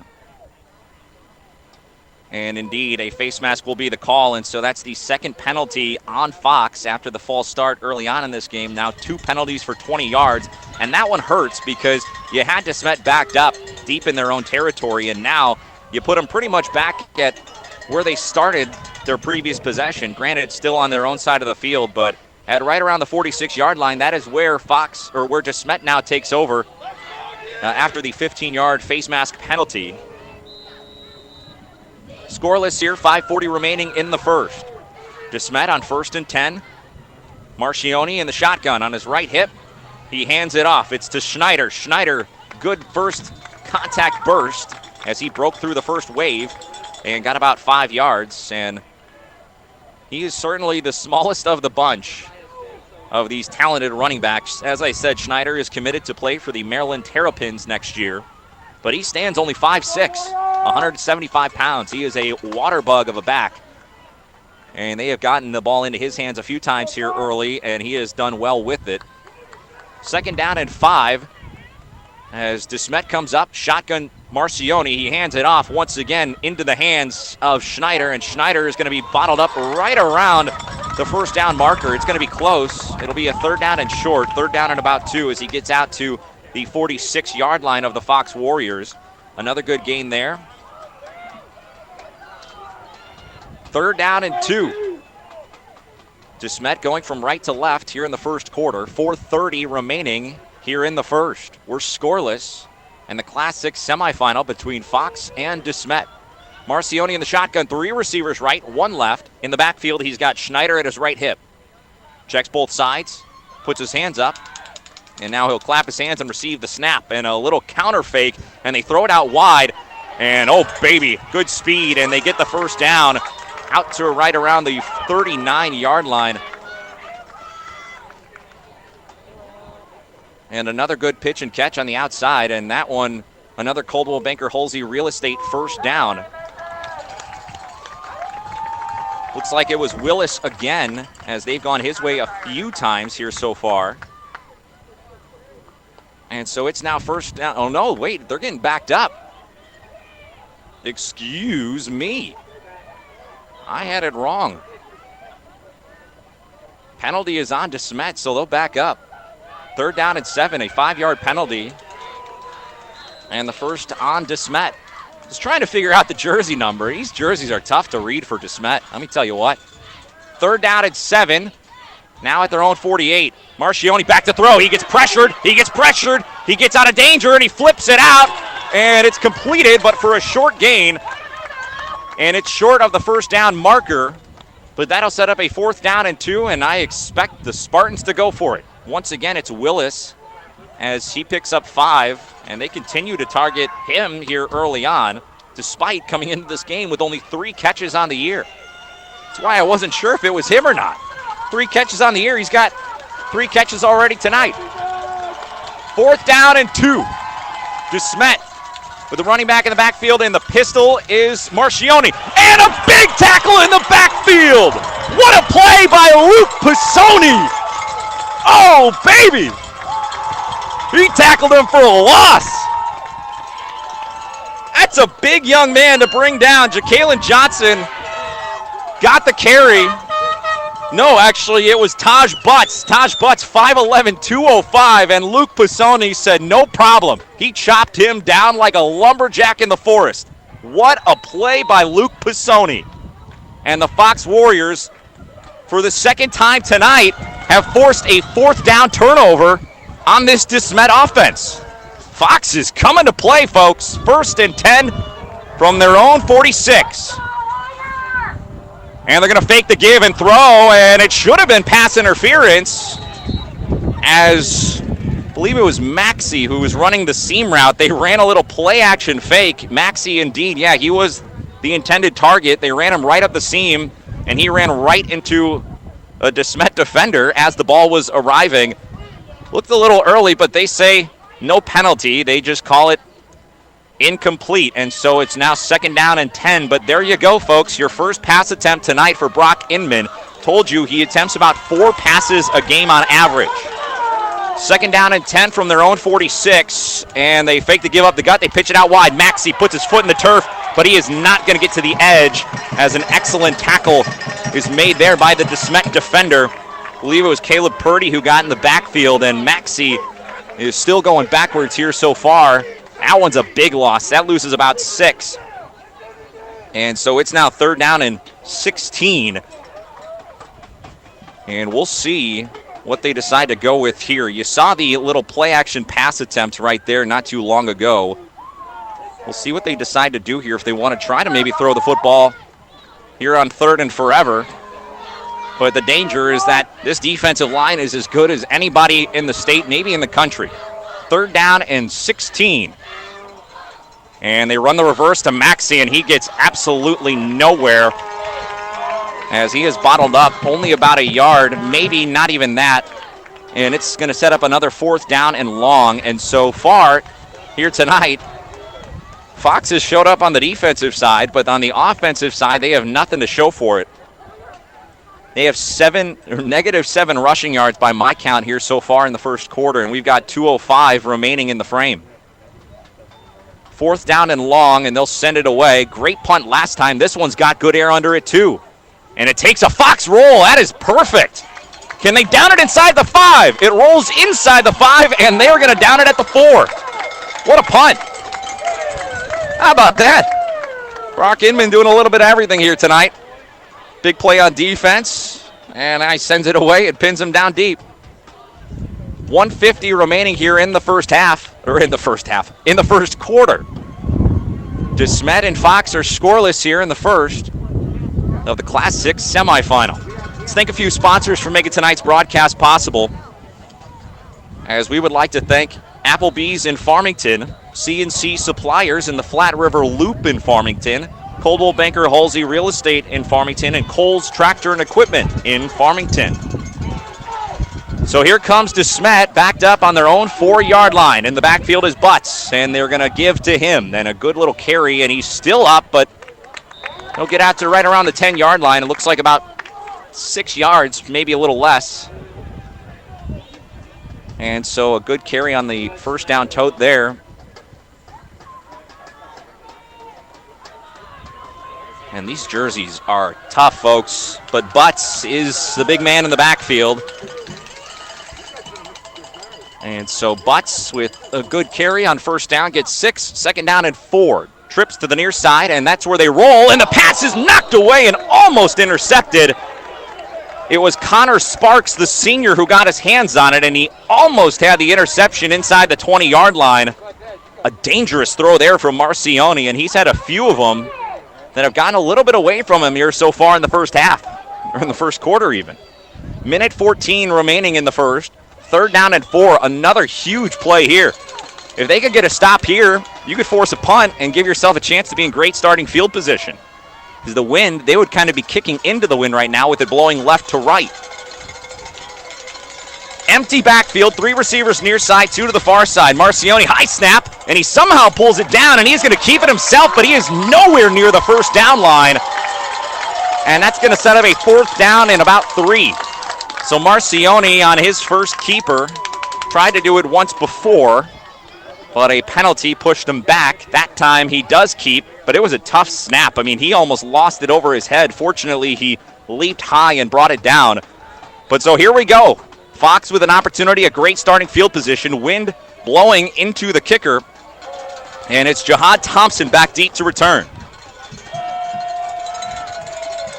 35 seconds and counting here in the first quarter. The punt is sent away, and it is going to die in that wind, and they got to get away from it. It is going to stay on the Desmet side of the field as they'll down it at right around the 41-yard line, and so that is where Fox will take over. Really, you got to just get a couple of first downs on this drive and give yourself an opportunity to get on the scoreboard. Fox has gone backwards so far tonight. Truthfully, Desmet has not had a whole lot else to show for it, though. Desmet with just 46 total yards so far here in the first quarter. Fox, of course, though, with a -7. At the Desmet 41, here come the Warriors. Receivers to either side. Maxey, Thompson, and I believe Latimer. Actually, no, Pisoni. And they're going to give to Pisoni, and he's just going to rumble forward for about 3 yards. And, you know, why not? Keep doing that. The few times that they've tried to get to the edge, that's when they've really lost big chunks of yards because the speed on this defense is just immense. And so you're not going to beat these guys to the outside. You can maybe break a tackle and get there, but seems like a lot smarter move to try to just go north and south. However, you're doing it against a really good defensive line that features Dakota Doyle, who will be attending Baylor at 6'1", 270, and Makai Wingo, 6', 280, who is going to be attending Mizzou. So a tough front to run on, but that's the end of the first. As the horn sounds, nothing the score. These two tied in a deadlock. Fun one here so far early. Stick around on the MIMO Info Sports Stream. Fall is here and winter is on its way. This is Andy from Gifford Lumber Company in Farmington. We're always ready to help you get what you need no matter what the season. Plumbing, electrical hardware, lumber, tools, and so much more. Stop by and see us and check out the Makita, Yeti, Benjamin Moore, Traeger grill inventory. We're Gifford Lumber Company, and we're hometown proud, located on Potosi Street in Farmington. Gifford Lumber Company in Farmington, hometown proud. Hi, welcome to the UPS store. Yeah, I'd like to ship this package. Great, I can help you with that and every other ing. Did you just say every other ing? Printing, packing, copying, faxing, freighting, any ing your small business needs. Shredding. Yep. Mailboxing. Uh-huh. Notarizing? That too. Wow, that's really some ing. Now you're getting it.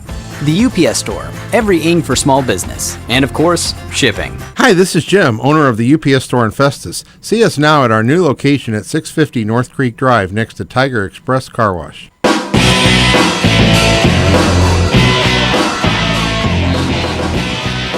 Second down and 7, and Jihad Thompson gets the carry, and he has maybe the longest run of the night for Fox. Looks like they're going to call it 6 yards, and it'll set up a 3rd down and 1. And that's a great side. I mean, listen, when you've gone backwards the whole first quarter, now they're finally in positive yardage. 2 yards so far tonight for Fox, but if you're just joining us, we're tied 0-0 at the start of the second quarter. I'm Brandon Pavlina. Welcome back on the MIMO Info Sports Stream. Fox driving, 3rd down and 1, going in on the Desmet 36.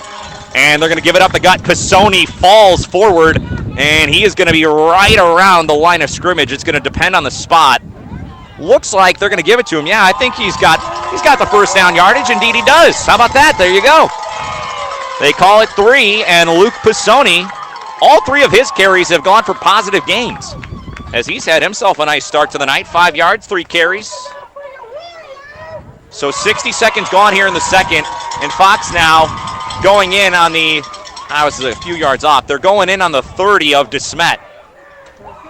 11 minutes to go in the first half. Scoreless, nothing. Tight wing backfield, Jihad on the near side, Maxey the far side, Pisoni with his hand in the dirt. Inman under center, and they snap in. Now a whistle, and I don't see any laundry on the field. See if a timeout was taken, and indeed it appears that is the case. And we will keep it right here for just a moment to thank a few more sponsors for presenting tonight's broadcast to you all. I want to thank Contry and Festus, the Cozine Memorial Chapel in Farmington, Fleegs Equipment in St. Genevieve and Leadington, Gateway Region YMCA in St. Louis, Gifford Lumber Company in Farmington, and Gilster Mary Lee. Scoreless, nothing here in the second quarter, and that check of the scoreboard is brought to you by CNC Suppliers, Janitorial and Food Service for residential and commercial use, located on Flat River Road in Farmington. So the first timeout of the game is taken. We're scoreless here in the first half. Both teams have traded blows. The story so far tonight has been the Fox defense against this Desmet offense. We've seen some huge plays, none bigger than Luke Pisoni knifing through on a 4th down carry and just chopping down Taj Butts in the backfield, which is not easy to do. But it was a remarkable play, and I talked about it in the pregame with Nathan on KJEF today and also with Chad on the pregame show. Luke Pisoni's got to have one of his best games of his career tonight, and so far he is showing out and playing at 100 miles an hour like you expect him to, and he is having some fun. He's also been well carrying the football. 3 carries, and he's got 7 yards. That's more than anybody else so far.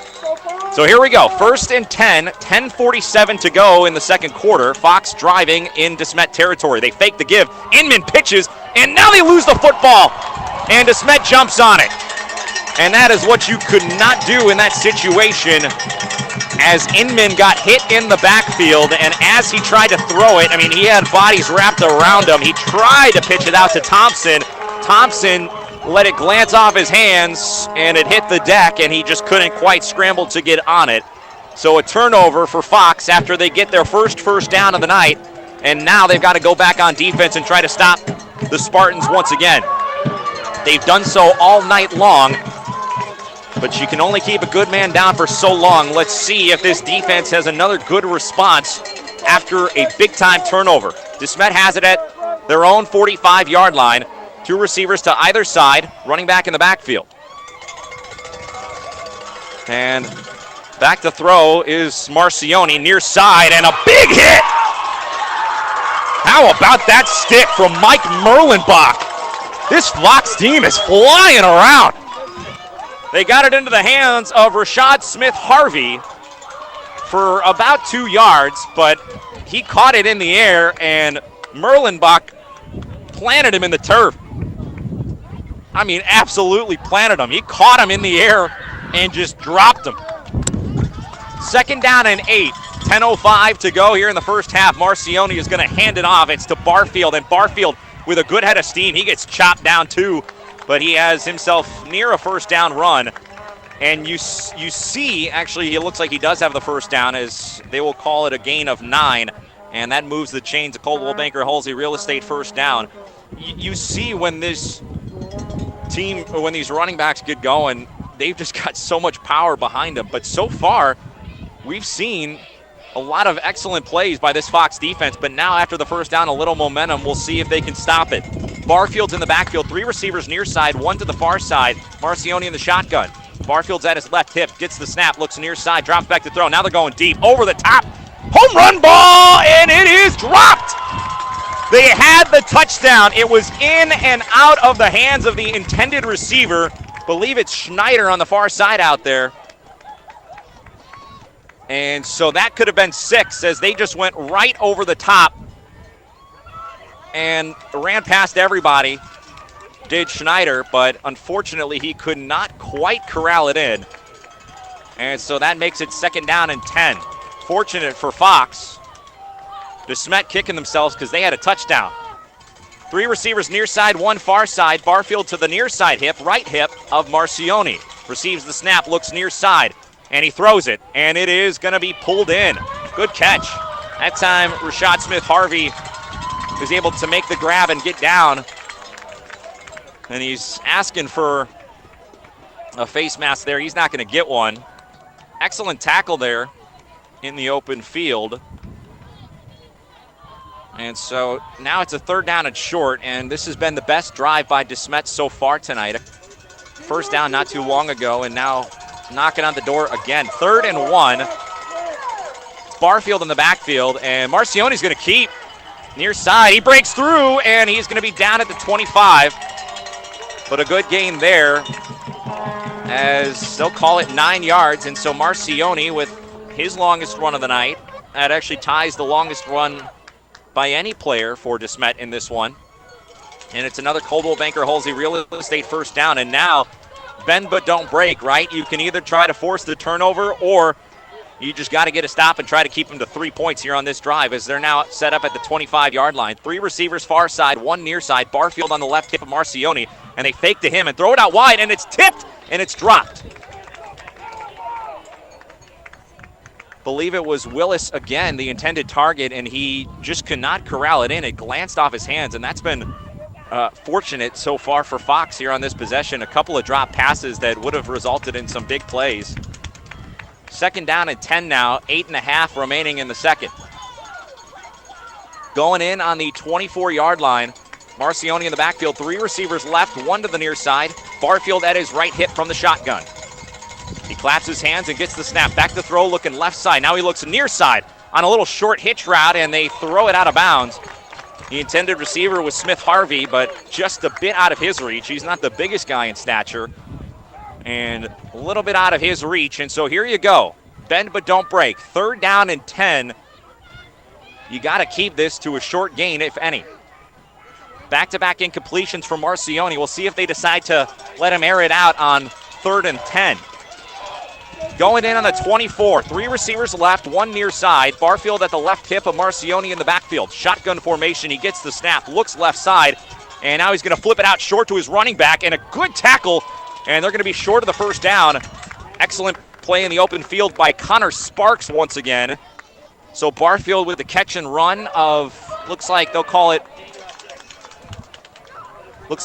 5 yards on that one. And so 4th down and 5 as Barfield with his first catch tonight, and they're keeping the offense out there. They say we don't want 3 points, they want a touchdown. Well, here you go. They've had 2 stops already. Can they get another one? 4th down, and they call it 4. Snap back, it looks like it was mistimed, and now Marcioni's gonna keep, and Marcioni gets taken down. Well short of the line to gain. Another 4th down turnover. This Fox defense has stopped Desmet 3 times on 4th down here in the first half. This has been one heck of a defensive performance so far for the Fox Warriors. Now the answer, or rather the question, can they do it on the offensive side? Can they get the explosive plays and break one big? Rain starts to fall just a little bit here at the field. It's more of a sprinkle than it is anything else, but how about this defense tonight? They must have heard me talking all week long about how good Desmet is on the offensive side. They're a little mad. Tight formation, wings in the backfield, receivers to either side, and Inman is going to be popped, and now he keeps, and he is going to go forward for about 3 as he looked like he might have gotten bumped by a teammate and then just turned it upfield. And actually, it's a better gain than I thought. I'm going to start going off the scoreboard based on the yards they're giving them. Bit of a strange angle for us here tonight, but what a beautiful facility. And I'll tell you what, Desmet has been just gracious hosts. Had everything situated, ready to rock and roll. Thank them immensely for getting us ready to go tonight. 5 yards, they call it, for Inman. And so here we go, 2nd and 5. And they give to the deep man. And rumbling forward near the 1st down marker is Jake Waters. Took me a minute there. Waters is going to be right around the 1st down marker, and we'll see where they spot it. It's going to be about a 4-yard gain, 3rd down and 1. So Inman goes for 5. He's now up over positive yardage. Waters gets his first carry of the night. He goes for 4. And they move the chains as they say it was enough. They did the measurement, and they say it's enough. Coldwell Banker Halsey Real Estate 1st down. Now you got to string them together. 6:45 remaining in the first half. Fox in their own territory on their own 28-yard line. Going from right to left here in the second quarter. Those white uniforms glistening as the rain drizzles down. And Inman is going to keep it himself on a short gain. And he is taking some big hits so far, but he is absorbing them. It's just going to be about who can make the big play. I mean, who can rip one off. And so far tonight, Fox has done an incredible job of bottling up Desmet in the first half. And we'll see. I mean, they've had a handful of players throw passes this season that are not named Brock Inman on some trickery. there is no tomorrow if you lose, so you pull out all the stops in a game like this. I would imagine we'll see a little bit of that as the game progresses. 2nd down and 9. Thompson motions to the far side, and Inman's going to throw, and it is picked off. He was looking for Maxey, and he just put a little bit too much air underneath it. And the interception was made by Caleb Purdy. That's his 2nd interception of the season. And so Inman, with his 2nd pass attempt, as I said, just didn't really put enough on it. Kind of got a little air under it. And Maxey kept on running, and that allowed Purdy to just knife right underneath it. It's going to be at the 43-yard line of the Fox Warriors. So another turnover, 2nd of the first half for Fox. And now they go back to work on the defensive side. Those 2 turnovers have been key. They have turned them both over right around the midfield mark when they had some good drives going. And now another tough task. And it looks like it's Butts in the backfield they give to him, and a little shake and bake, and he makes the first man miss and is out near the first down marker as they get inside the 35, maybe right at the 35. And that'll make it a 2nd down and 3. Good tote there by Butts, and that's going to set up a 2nd down and 3, they call it. And they give it to him again. Butts up the gut. This one not as good, but it's going to be near a 1st down, and it looks like it's going to be enough. If it's not, it's going to be awfully close. And they're waiting, they're looking, and now they're spotting, and now they're looking again. We're going to see the index card come out, we'll see. And now they're going to ask for a measurement, and that'll give us an opportunity to thank a few more sponsors as Butts goes for 2.5. And it's going to depend on what the markers say if they get the 1st down or not. Of course, we want to thank Mario's Italia. They provided another delicious round of pizzas for us here tonight. I always love Mario's Italia. They give us a bunch of pizza, and it is so, so good. And they will give them the 1st down. But a big thanks to Mario's Italia. Classic Italian food, pizza, pasta, subs, and salads. Mario's Italia in Farmington. Highly recommend. 1st and 10 now, 5.5 remaining in the first half. We're still scoreless, nothing here so far. 1st and 10, though, going in on the 33. Handoff up the gut, and being dragged down is Barfield, but a couple of good gains consecutively as that one's near a 1st down as well. It's going to be 9 yards for Barfield as he's up to 21 now on 3 carries, and they're going to go quick. 2nd down and 2, they give to Butts. Little thunder and lightning, and Butts is going to put his head down and barrel forward for about 4 yards, and it's a 1st down. So they go to Barfield. I mean, they're both big guys, don't get me wrong. Barfield listed at 6 foot 215, and Taj Butts 5'11", 205. You know, not really thunder and lightning. How about thunder and thunder in that backfield? They're going to give near side to Barfield. Barfield puts his head down and rumbles forward, and now they're going quick, and they're just handing it off and picking up chunks as that one gets about 6. So Barfield now 2nd down and 3. High snap. Marcione is going to keep it himself, and he is going to get down inside the 10 and be near the 1st down marker, and he looks like he has the 1st down. And indeed he does, as they're right at the 10-yard line. They call it a 4-yard gain for Marcione. 4 carries, 16 yards for him. They're going quick again. 1st and goal from the 10. Desmet trying to get on the board. High snap, they hand it off to Butts. Butts barrels ahead and is inside right around the 5-yard line.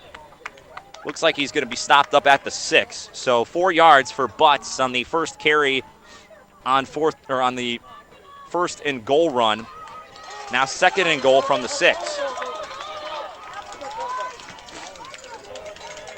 Scoreless here in the first half. 4 minutes remaining in the first half. They got Barfield and Butts in the backfield. 2 Division I running backs on either hip of Marcione. 2 receivers out to either side from the shotgun. They're going to give to Butts. And Butts is hit in the backfield and driven backwards. How about that play? The big man, Mason Petty, getting through and causing some traffic in the backfield, and that pushes him way back. As Butts, that time, no running room to speak of, They lose it all and then some. 3rd down and 11 now. Well, 3rd and goal from the 11. And now they're going to talk it over as players will walk to the sidelines and they want to talk over how they're going to set up this 3rd and long from the goal-to-go scenario. This has been fun. Scoreless in the first half, 3:19 to go. We'll be back in 30 seconds on the MIMO Info Sports Stream. This is Dr. Karen Melton at Hearing Care Partners. We hope you don't miss a single thing this sports season. Stop by for a free hearing screening so you'll hear every play and the person sitting right next to you. One of the best parts of the game is chatting with old friends and making new ones. We wish all our local players a safe and healthy sports season. It's Hearing Care Partners. Find us online at hearingcarepartners.com.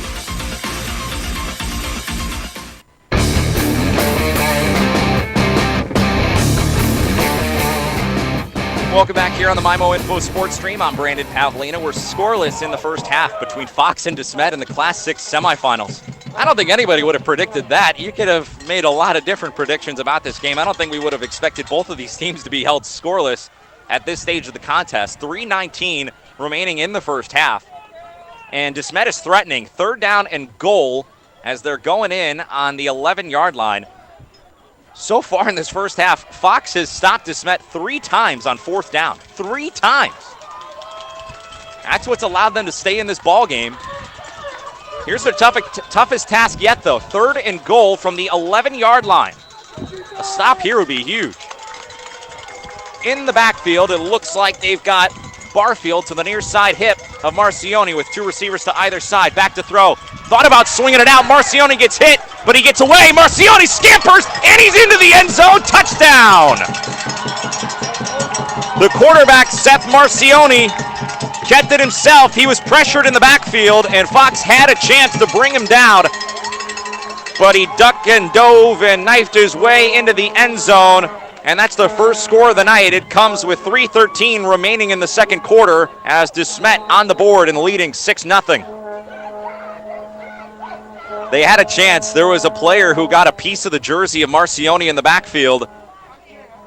And the PAT is good. Just barely knifing its way through the near side post. That was a low kick.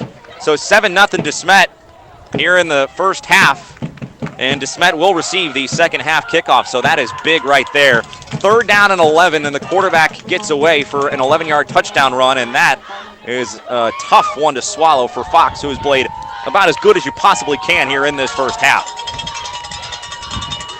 We'll take a 30-second break and come back. Stick around in the MIMO Info Sports Stream. Whatever your educational goals are, you can achieve them at Jefferson College. With caring faculty, convenient locations, and award-winning academic programs, your future is Jefferson College's focus. To learn more, call 636-797-3000 or visit jeffco.edu for a complete list of degrees and programs. Enroll now. For higher education, for higher expectations, Jefferson College, Jefferson College, and you.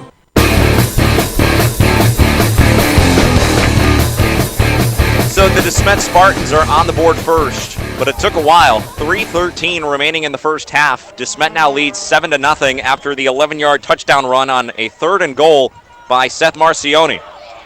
And now on the ensuing kickoff, good head of steam and a good return as they get it out past the 30. It was Anthony Aldridge, one of the upmen, who caught it and had a good head of steam and was able to get out past the 30-yard line. They'll call it the 34, and that's where Fox will start their next possession. And so far here in the first half, Fox has just been limited offensively. By my count, I have met just 15 rushing yards here in the first half. And they're going to need to do more with that now because they trail in this ball game. And it's going to be a matter of trying to make some big plays. They've also turned the ball over twice. So they certainly have that to hang their hat on. They can be proud of the fact that they're only down 7 after 2 turnovers. Give is right up the gut, and they're going to hand it to Pisoni, and he's got a good carry on the first down tote. Looks like about 6 yards, and so that'll chop up about half of it. They're going to have to go quickly, though. Pisoni's been the best ball carrier in the first half, 13 yards for him on 4 carries, and now whistles and a timeout, and we'll take it with them. 2:49 remaining here in the first half. Desmet now leads 7-0. We'll take a break and be back in a moment on the MyMo Info Sports Stream. Hi, this is Brad Smith at Lucas Smith Chrysler Center, your local home of the no bull deal. The word local, you've heard the phrase shop local, buy local, but do you really think exactly what that means? When you shop here at Lucas Smith, you put your trust in the hands of all of my employees who also eat, play, work, live, and shop local. Jefferson County is their home too. Why drive for miles when you can buy what's right here in your backyard? All we ask at Lucas Smith Chrysler is to give us the chance to earn your business. Please shop local, and remember, Lucas Smith Chrysler Center in Festus.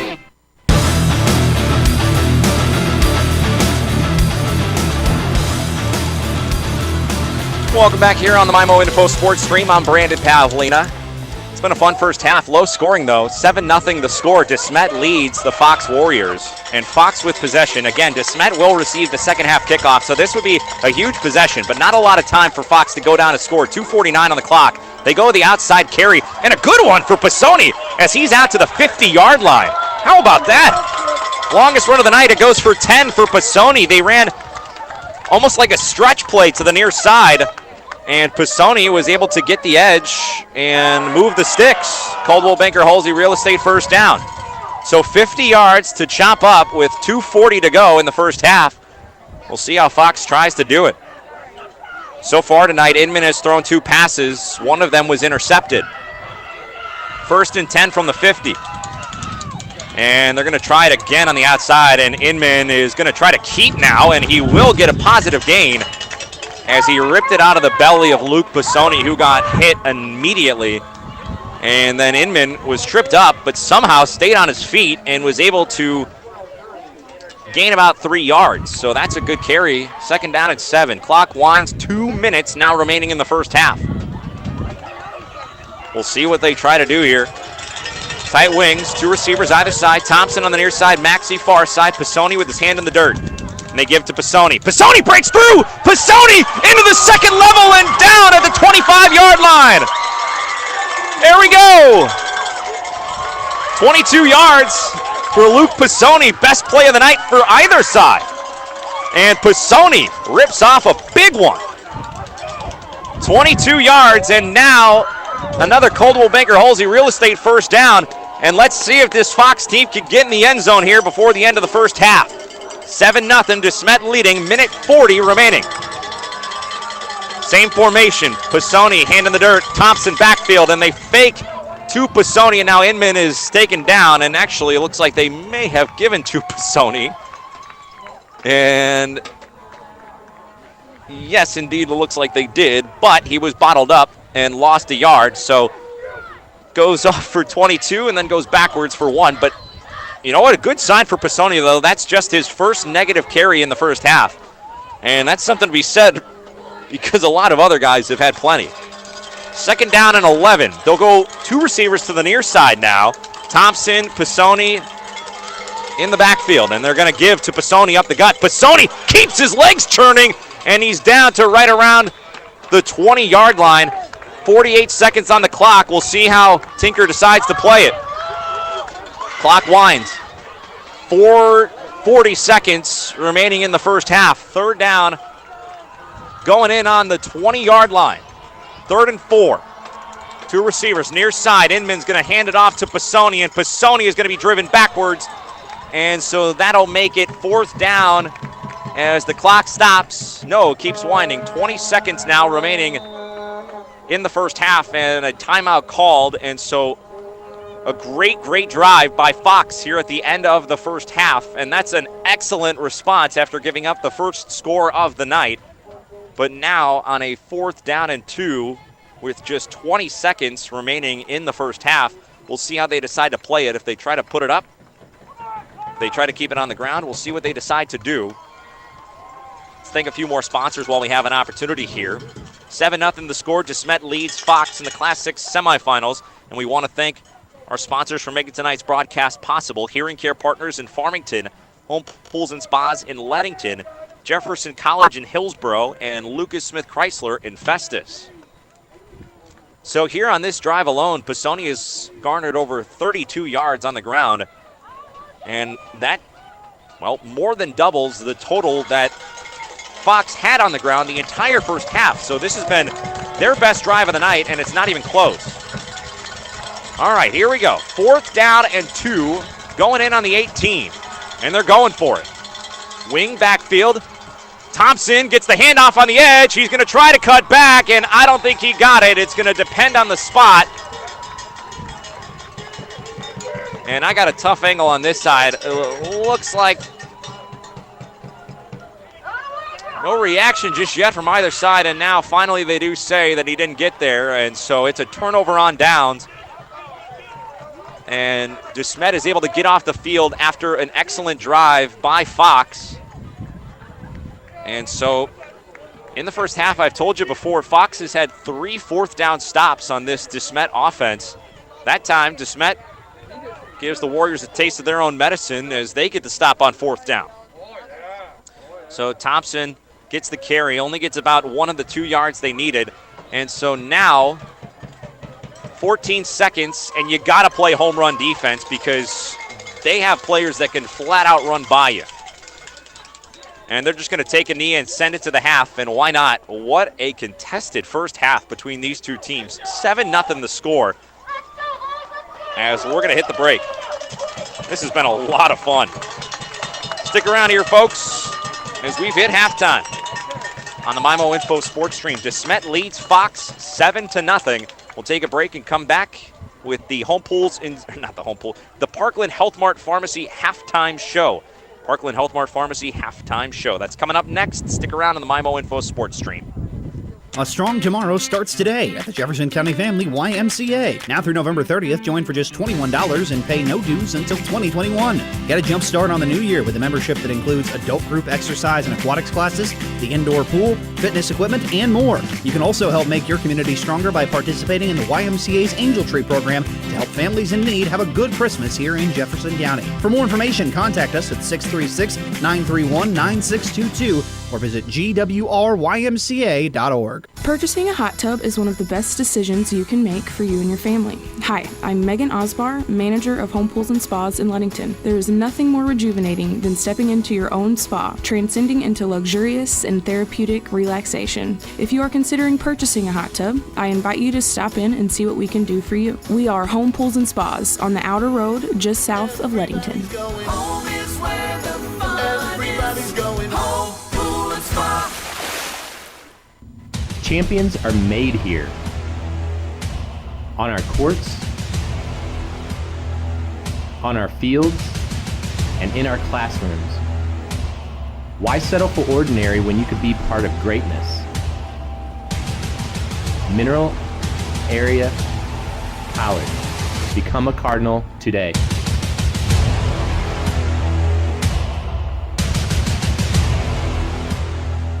Are you in the market to buy or refinance a home? Hi, Paul Hale here with New Era Bank. And at New Era Bank, we make all of our loan decisions locally. And once the loan is closed, you'll make your payments locally. Therefore, if you ever have an issue with your loan, we're here to help. Our trusted loan officers can help you navigate the sometimes complicated process of home financing. Visit any of our branches today or our website at www.newerabank.com for more information about buying a home. New Era Bank, member FDIC, equal housing lender. Well, all of our games nearing the half right here on the MyMo Info Sports Stream, also on J98 and AM 1400 KJEF Radio. Going to go ahead and pass along the scores real quick, and then we'll start your Parkland Health Mart Pharmacy halftime show with all your highlights coming up here in just a few moments. At the break, it is Desmet on top, 7-0 over Fox right here on the MyMo Info Sports Stream. Jefferson right now has a 2-score lead over Deschênes in the Class 2 quarterfinals, 14-0 on that one.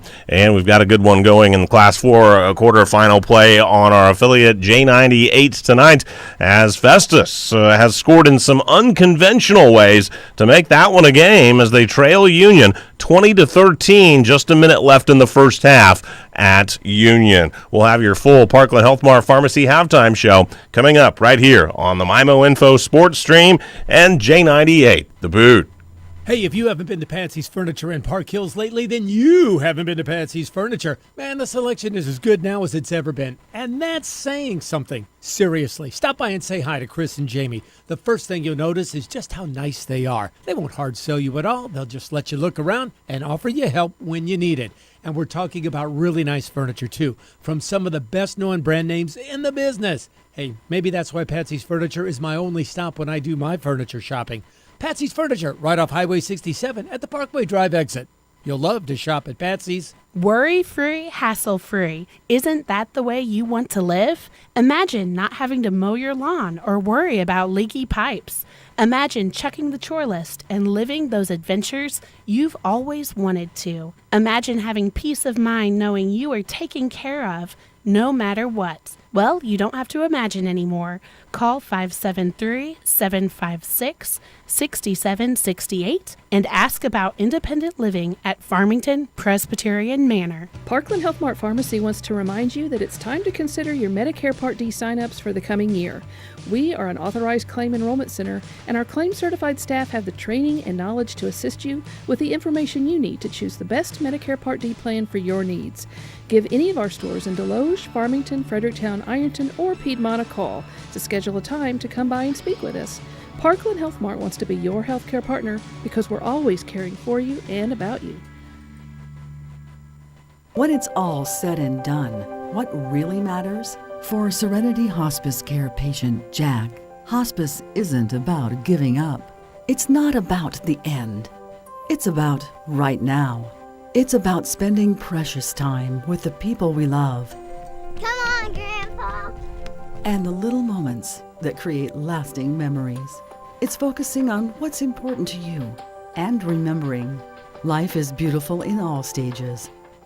Are you wanting a home with acreage, a hobby farm, or simply looking for a short-term loan? At First State Community Bank, we're offering a new 7-year adjustable rate mortgage program.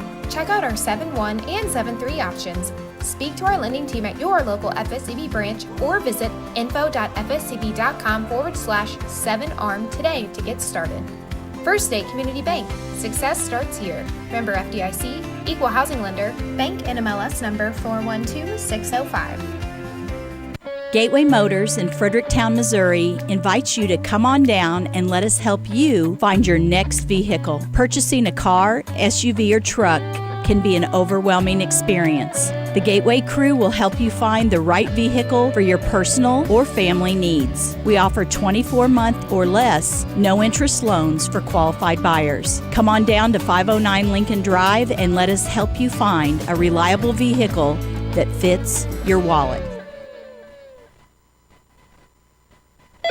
Hi, this is Jan. Thanks for calling Toyota. Hi, Jan. I heard Toyotathon is on. It sure is. We've got great year-end deals on Camry, RAV4, Tundra, Highlander, and more. Do you hear that? That would be my mom. I'm home for the holidays, and apparently she's still eavesdropping on my calls like she used to. What was that again about year-end deals? Mom. Oh, I'm sorry, honey. Okay. And did I mention every new Toyota comes with Toyota Care, our 2-year or 25,000-mile maintenance plan? It's happening again. Dad, hang up the phone. Toyotathon is on now. Come in today. Tell your mom. Current offers end November 30th. Toyotathon ends January 4th. Toyota Care covers normal factory scheduled service for 2 years or 25,000 miles, whichever occurs first. See your participating dealer for details. Toyota, let's go places. See Twin City Toyota, I-55 at the Herculaneum Auto Mall exit, or visit them online at twincitytoyota.com. Put the wholesome goodness of Prairie Farms fresh dairy products into your meal planning. Add Prairie Farms' new 5-ounce cottage cheese cups in 7 fun flavors. Now you can snack healthy any time of the day for breakfast, lunch, or for an after-school snack. Choose from 7 new smooth and creamy options, including sweet and savory. Small batch cottage cheese now in 5-ounce snack cups. It's snackability for your family from Prairie Farms. Locally produced since 1938. Well, just a couple of seconds left before the half on J98. Festus looking for a Hail Mary to maybe try to tie things up in their game at Union. Our game on AM 1400 KJEF radio has gone to the half now, and Jefferson throwing a shutout at Duchesne over the first 24 minutes of that one. Jefferson leading it 14-0 in that one. We've got a one-score game right here on the MyMo Info Sports Stream. Going to get to the highlights for you coming up right after this. Add the taste of fresh produce to your table with a stop at Richard's Produce in Festus. Missouri-grown fruits and vegetables bursting with flavor from apples, strawberries, and blackberries to seasonal vegetables to complete your next meal. Decorate your home with pumpkins, corn stalks, gourds, and straw to give it the feel of the season. For farm fresh produce any time of the year, stop by Richard's Produce just off Veterans Highway on North Creek Drive. Just look for the Red Barn. Richard's Produce. Great people, great prices, and a great place to shop. Join them on Facebook for more information. Deal. The word local. You've heard the phrase shop local, buy local, but do you really think exactly what that means? When you shop here at Lucas Smith, you put your trust in the hands of all of my employees who also eat, play, work, live, and shop local. Jefferson County is their home too. Why drive for miles when you can buy what's right here in your backyard? All we ask at Lucas Smith Chrysler is to give us the chance to earn your business. Please shop local, and remember, Lucas Smith Chrysler Center in Festus.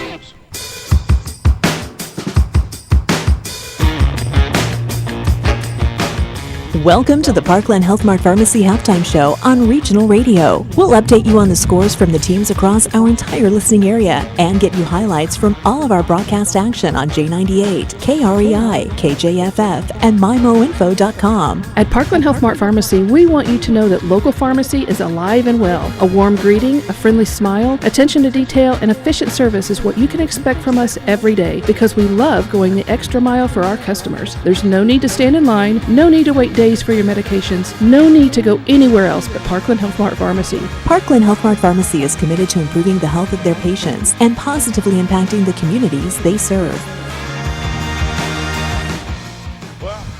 All very competitive games right now in the listening area. All of our area teams performing pretty well, not all leading, but good competitive contest nonetheless. And we go ahead and take a look at our first game that went to the break as we go to the MyMo Info Sports Stream. And the Fox Warriors trailing at the half against Desmet, but that one is just a 7-0 ball game here at the break. We go to first quarter action. The Fox defense actually played well the entire way so far, and they stopped Desmet actually twice on downs in the first quarter alone. 4th down and 2.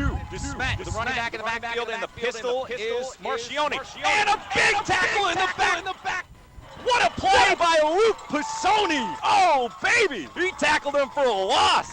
That's a big young man to bring down. Ja'Kalen Johnson got the carry. No, actually, it was Taj Butts. Taj Butts, 5'11", 205, and Luke Pisoni said no problem. He chopped him down like a lumberjack in the forest. Brandon Pavlina had the call on the MyMo Info Sports Stream. The Warriors defense came up and did it again in the second quarter. 4th down, and they call it 4. Snap back. It looks like it was mistimed. And now Marcioni's going to keep, and Marcioni gets taken down. Well short of the line to gain. Another 4th down turnover. This Fox defense has stopped Desmet. All right, so you heard Fox able to sack Seth Marcioni, the quarterback for Desmet right there.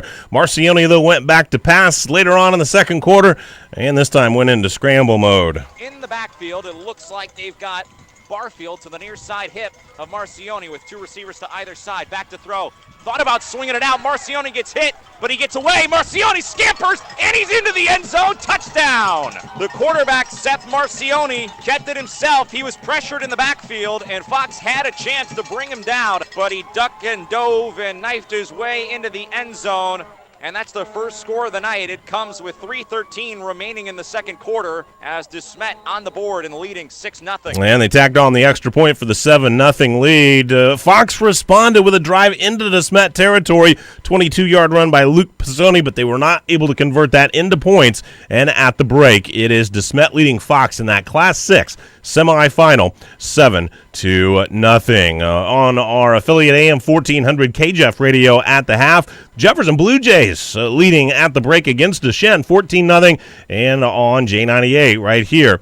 Festus with a little razzle-dazzle to make it a one-score game, 20-13 the halftime score with Union leading that one by a score. The highlights there coming up. Hi, welcome to the UPS store. Yeah, I'd like to ship this package. Great, I can help you with that and every other ing. Did you just say every other ing? Printing, packing, copying, faxing, freighting, any ing your small business needs. Shredding. Yep. Mailboxing. Uh-huh. Notarizing? That too. Wow, that's really some ing. Now you're getting it. The UPS store. Every ing for small business. And of course, shipping. Hi, this is Jim, owner of the UPS store in Festus. See us now at our new location at 650 North Creek Drive next to Tiger Express Car Wash. Purchasing a hot tub is one of the best decisions you can make for you and your family. Hi, I'm Megan Osbar, manager of Home Pools and Spas in Ludington. There is nothing more rejuvenating than stepping into your own spa, transcending into luxurious and therapeutic relaxation. If you are considering purchasing a hot tub, I invite you to stop in and see what we can do for you. We are Home Pools and Spas on the outer road just south of Ludington. Home is where the fun Everybody's going home, pool and spa.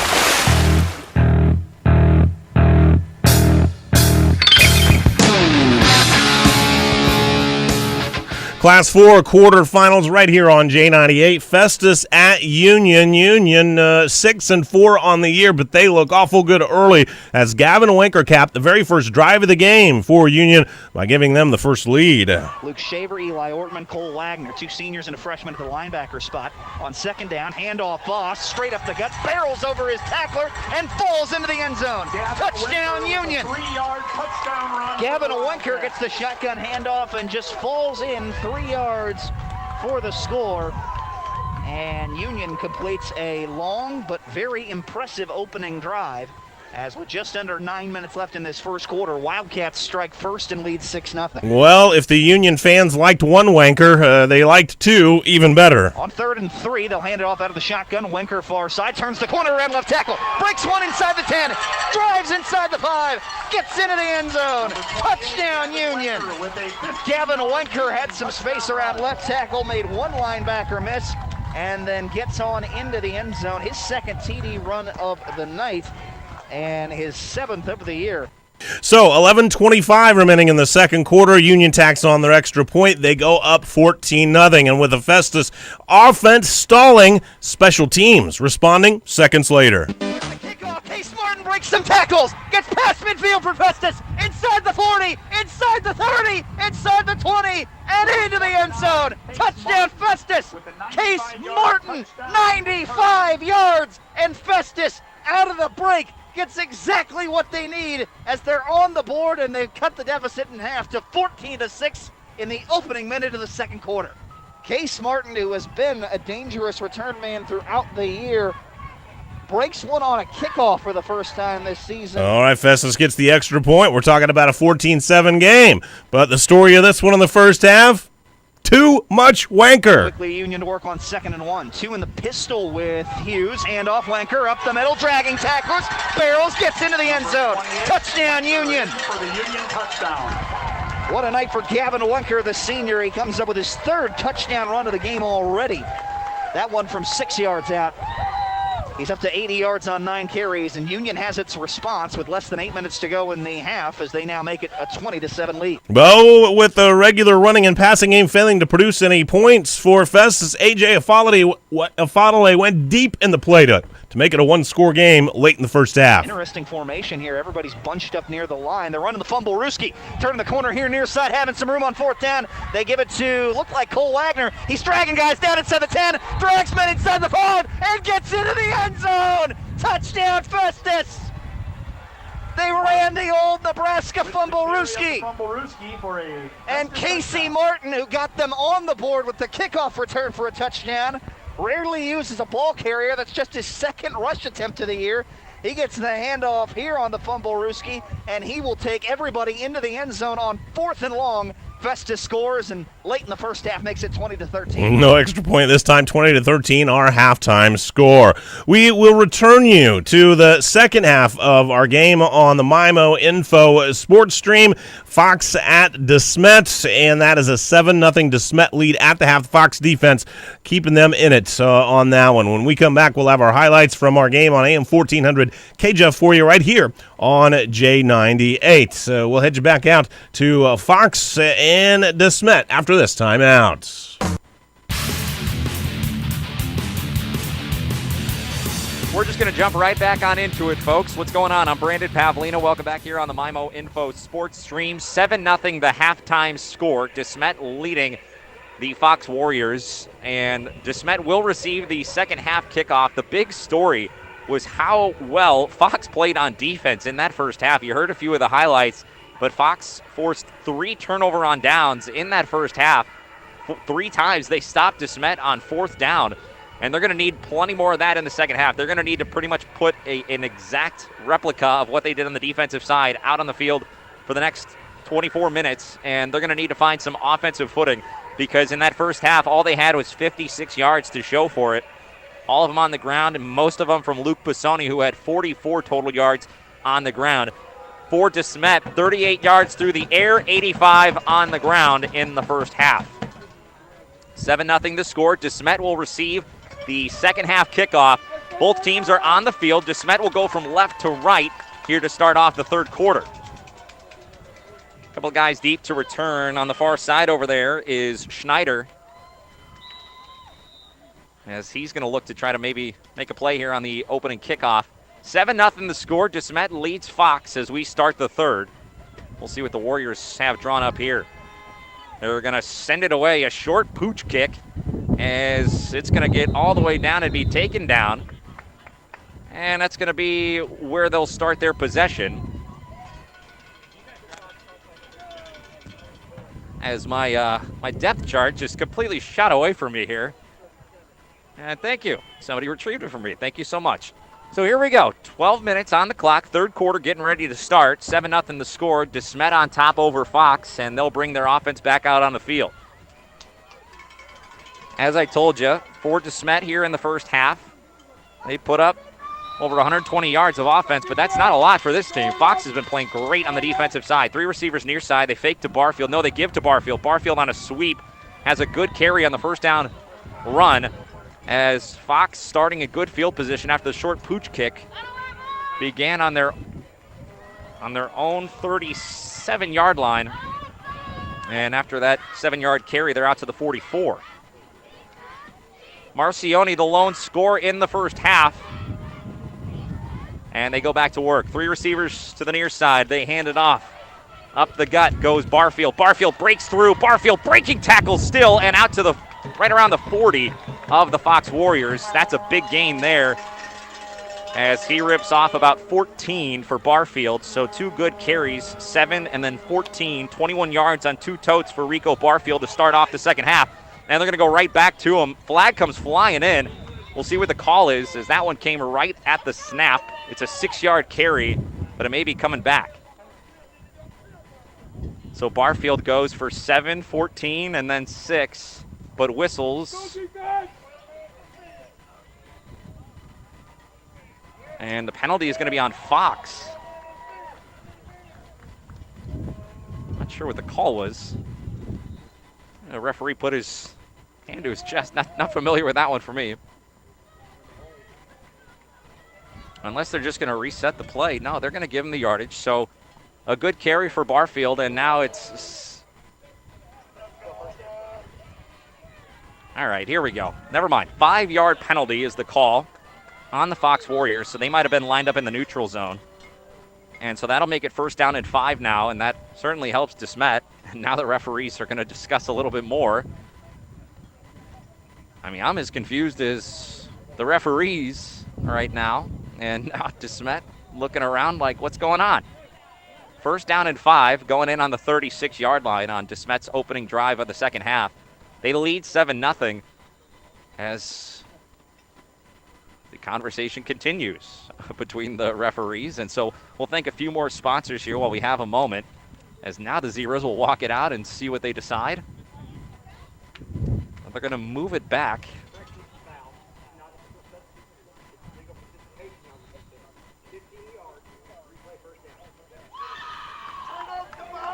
All right. And now the referee is walking the wrong direction. So I think it's a dead ball foul, and it's a personal foul. So it's going to be 15 yards, and that's a huge, huge penalty as they walk it all the way off. And now they finally sort things out. But a 15-yard penalty on Fox. That's their 4th for 40 yards tonight. And now more whistles and perhaps another conversation to be had. And now both sides just getting frustrated. They want to know what's going on. Let's thank a few more sponsors. That much I can wrap my head around. As we want to thank our partners for making tonight's broadcast possible. Mario's Italia in Farmington, Mineral Area College in Park Hills, New Era Bank in Farmington, Fredericktown, Park Hills, Deloge, and Bonne Terre, and Parkland Health Mart Pharmacy in Deloge, Fredericktown, Ironton, Farmington, and Piedmont.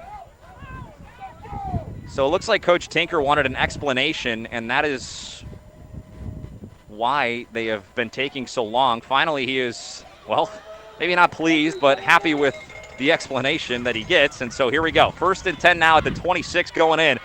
And they give, and it's into the hands of Schneider and a short gain. That's a good play on 1st down for Fox. And this defense was sensational in that first half, only allowing the 1 touchdown. So Schneider comes off the field after a 1-yard gain, 2nd down and 9, right at the 25 going in.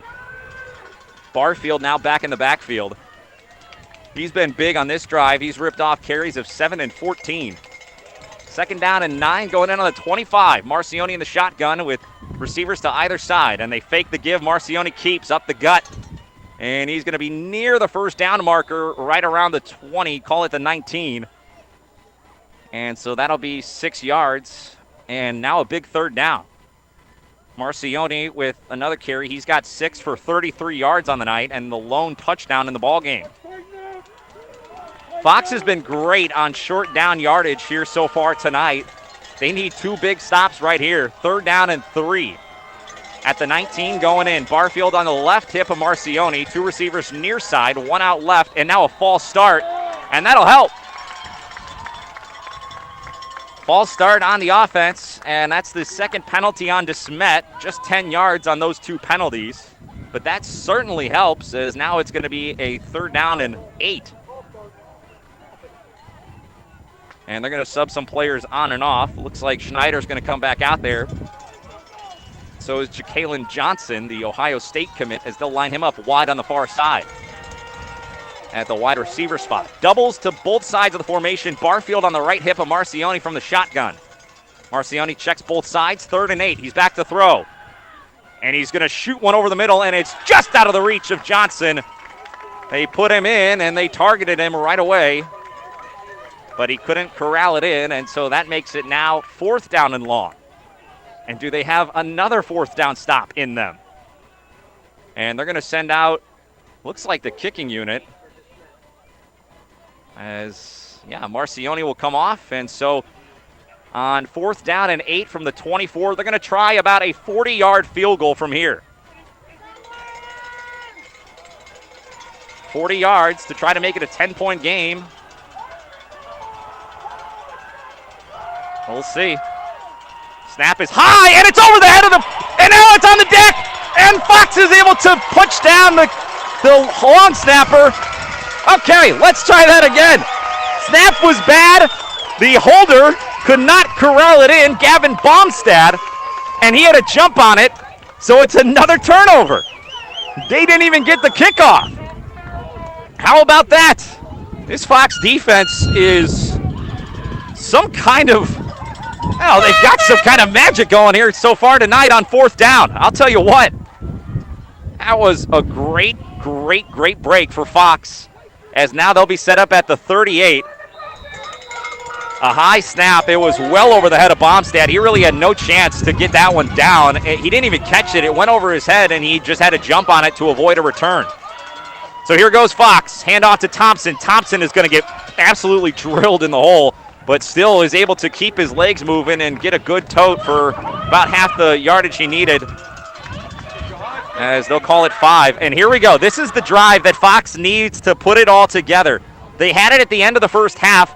Pisoni ripped off a couple of huge carries, and they were able to get down inside the 20-yard line, but ultimately gave it over on downs. But here to start the second half, on their first possession of the second half, this would be a huge momentum boost after you get the fourth down stop to now go down and score. They need another big play. Thompson on the near side of the wing. Far side is Maxey. Pisoni up short. Inman under center, that tight wing formation. They give to Pisoni. And no, they're going to pitch it out to Maxey, and Maxey is going backwards. Again, you just cannot run that play on this defense. They've been trying to run the speed option, but these corners are so good, and they just come flying up and make the tackle. That time, it was an excellent play by Ja'Kalen Johnson, and that's the last guy you want to go at on this defense. The Ohio State commit made that play in the backfield, a loss of, they'll call it 6, so it's 3rd down and 11. As Maxey now with negative 13 yards here in the ball game. And he's had a great season, don't get me wrong. He averages 7.6 yards per carry, but they haven't faced a team with this kind of speed on the outside. Thompson motions to the backfield. They give to him. Thompson knifing through. Thompson is able to get out to right around the 45, and that'll make it a 4th down and somewhat manageable. But I would imagine they'll punt it away here. We'll see what they decide to do, and indeed they are going to send it away and play the fieldage, or play the field position game. So a good carry there, as a couple of good runs for Thompson on the drive, but that one ultimately comes up just a little bit short. It'll be 4th down and 4, and they're going to punt. From their own 44, they'll send it away. Snap is back, and Inman is going to get a good boot to it. He's kicking into the wind. Nobody back to return, looking for a bounce, and it's not really going to take much of one. It will get inside the 30, and that's where Desmet will start their next possession. We'll take a 30-second timeout and come back in a moment on the MyMo Info Sports Stream. Cozine Memorial Chapel has been serving Farmington and the surrounding communities since 1864. Their commitment of service to the community is deeply rooted in Missouri history and is the foundation for everything they do today. John Cozine is proud to be the 4th generation to operate Cozine Memorial Chapel and is proud to support Farmington High School. Cozine Memorial Chapel, serving families for generations at 217 West Columbia Street in Farmington. Welcome back on the MyMo Info Sports Stream. I'm Brandon Pavlina. As Desmet goes back to work on offense, they're going to throw a screen out wide, and this one is incomplete. That time intended for Allen Mitchell out on the outside. This sophomore wide receiver couldn't quite hang on to it, and fortunate for Desmet that it was a forward pass and not a fumble, because they've run a few of those screen plays tonight. They've worked at times, but a few incompletions on them as well, and you always want to make sure you're going forward on those plays. 2nd down and 10. Desmet backed up on their own 28-yard line as the Spartans go back to work. It's Butts in the backfield. He'll go to the left hip. Doubles to either side of the formation, and Marcione's going to keep himself. Marcione, short gain, not much there at all, as he'll maybe get back to the line of scrimmage. They'll give him a yard. So one yard for Marcione, and here we go. Another 3rd down and long. They've run one fade route, and they had it, but it was in and out of the hands of the intended receiver. They haven't taken a whole lot of other shots deep. 3rd and 9, 3 receivers to the near side. They're going left to right. It's Butts in the backfield on the near side hip. Marcione back to throw, looking near side, over the middle. It's incomplete. An absolute dart, but he could not connect with Allen Mitchell, and so back-to-back incompletions, and that'll set up a 4th down, and Fox is going to get it right back. 7:06 remaining in the 3rd, and we continue to just slug it out between these two teams. This is about as good of a football game as you could have asked for, folks. These two teams, not high scoring so far tonight, but I'll tell you what, the execution has been pretty flawless on both sides. So Desmet will punt. Thompson back to return. A high floating snap, but they get it away.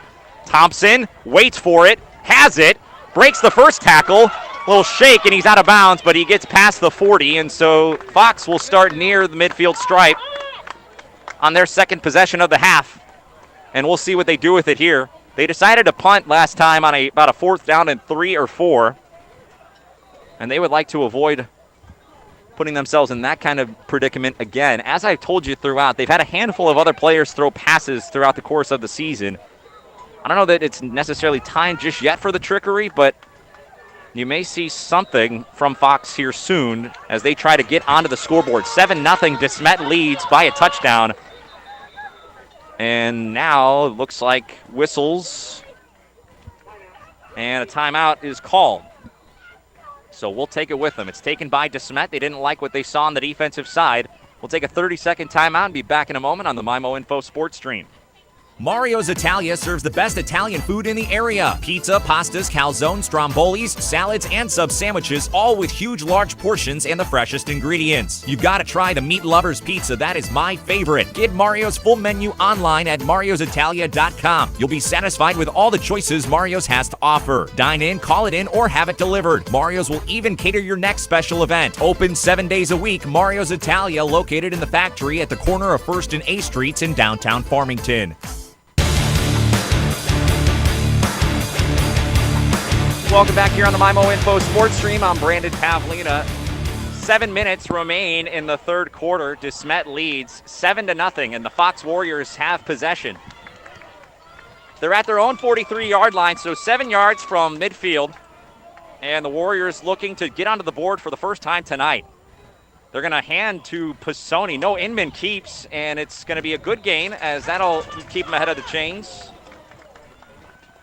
3 or 4 yards. We'll wait and see what the official call is, but a good start to the drive for Fox as they just, I mean, look, that's what they do. They plod along. Of course, when you're playing a team that doesn't quite have the speed of a Desmet, you can get to the outside a little bit more. But here so far, Fox has been stymied all night long. They're trying to get it going. Pisoni's been the best ball carrier tonight. 2nd down and 7, tight wing. Thompson near side. Maxey motions to the running back position. He gets the handoff, and he is going to be taken down, a loss of 1, as a couple of defenders got into the backfield very quickly on that one. And so Maxey, another negative run. Out of his 6 carries tonight, 4 of them have gone backwards, as they've just tried to get it to him on the outside a few times, and he has not been able to get to the edge. A couple of really good tackles in the open field. And now here we go, 3rd down and 8, as Fox once again in a 3rd and long situation, and that's just not a situation that they really enjoy being in, quite frankly. So here we go, tight wing, receivers to either side. Thompson goes in a jet motion. They hand it to him. Thompson tries to get to the edge. He cuts back, and he's going to get out past the 50, right at the 49 of Desmet, and it's going to be a 4th down and 2, and we'll see what they do. I think you go for it here. I think you got to take a shot. That was a nice play. They haven't been able to get to the edge much, but when you get Jahad Thompson going with a head of steam in that jet motion just right down the line, he was able to get to the outside and then cut back for a positive gain. 4th down and 2, and they're going for it. So here we go. They come up. Thompson near side, Maxey far side, Pisoni with his hand in the dirt. And they give to Pisoni, and Pisoni's got the 1st down. Right up the gut. Hand off, put his head down, and he has got it all. 3 yards, and they move the chains. Caldwell Banker Halsey Real Estate, 1st down. I think you got to keep giving the ball to 21. He has been getting a lot of positive yardage throughout this contest. He's done it on the defensive side tonight, and he's showing that he's probably their best guy to put the ball into his hands on offense as well. 1st and 10, now at the Desmet 46. Thompson near side, Maxey far side, Pisoni under center. Thompson motions to the backfield, short give to him, and he jets forward for a good gain on 1st down. It's going to be about 4, and that keeps him ahead of the chains. Listen, with this offense, all you want to do is just keep moving forward, keep moving in the right direction. Don't go backward, because going backward in an option offense really puts you behind the 8 ball with having to maybe throw the football. They call it 3. It looks more like 4 from my angle. So we'll go 2nd down and 6. Thompson on the near side, Maxey far side, Pisoni hand in the dirt, Inman under center. Motion. They send Maxey to the backfield and hand to him right up the gut, and he barrels through. And he's going to be out near the 1st down marker. That's a good gain for Maxey. And that's a bad spot. They only give him about 3. I thought he maybe got a little bit more than that, but it's 3rd down and 4. 3:30 remaining in the 3rd quarter. 7-0. Desmet leading by a touchdown, and Fox looking to try to get through. Right at the Desmet 40-yard line now. Here they come. Doubles to either side. Jahad Thompson near side, Maxey far side. Pisoni the up man. They go to Pisoni. And the ball's on the deck. And it's picked up by Desmet. A fumble and a turnover, and that is a tough one to swallow for Fox, as they had an excellent drive going there and had a 3rd down and a manageable spot. Didn't really even see what happened. It looked like Inman must have just gotten a little bottled up with Pisoni, and the mesh point just didn't quite go all the way there, and so you see his shoulders sagging a little bit by Fox now after that turnover. That's their 3rd turnover of the night. But they're still hanging around. 7-0 to score as back come the Spartans. Doubles to either side, and the handoff in the backfield as they go to Butts, and Butts is going to be out near the 50. They'll call it the 46.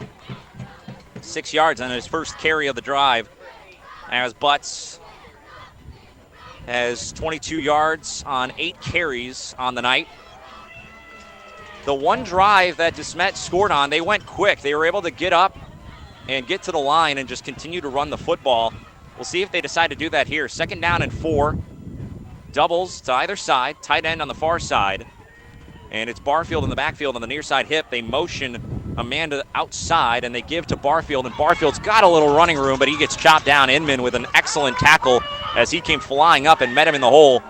And got him at the legs, got him at the knees, and but they do call it a 1st down, so they'll give him 4. And they move the chains. Another Coldwell Banker Halsey real estate 1st down. 2:25 remaining in the 3rd. Still the whole 4th quarter to go, but as we said throughout, Fox is going to need one long possession to get into the end zone.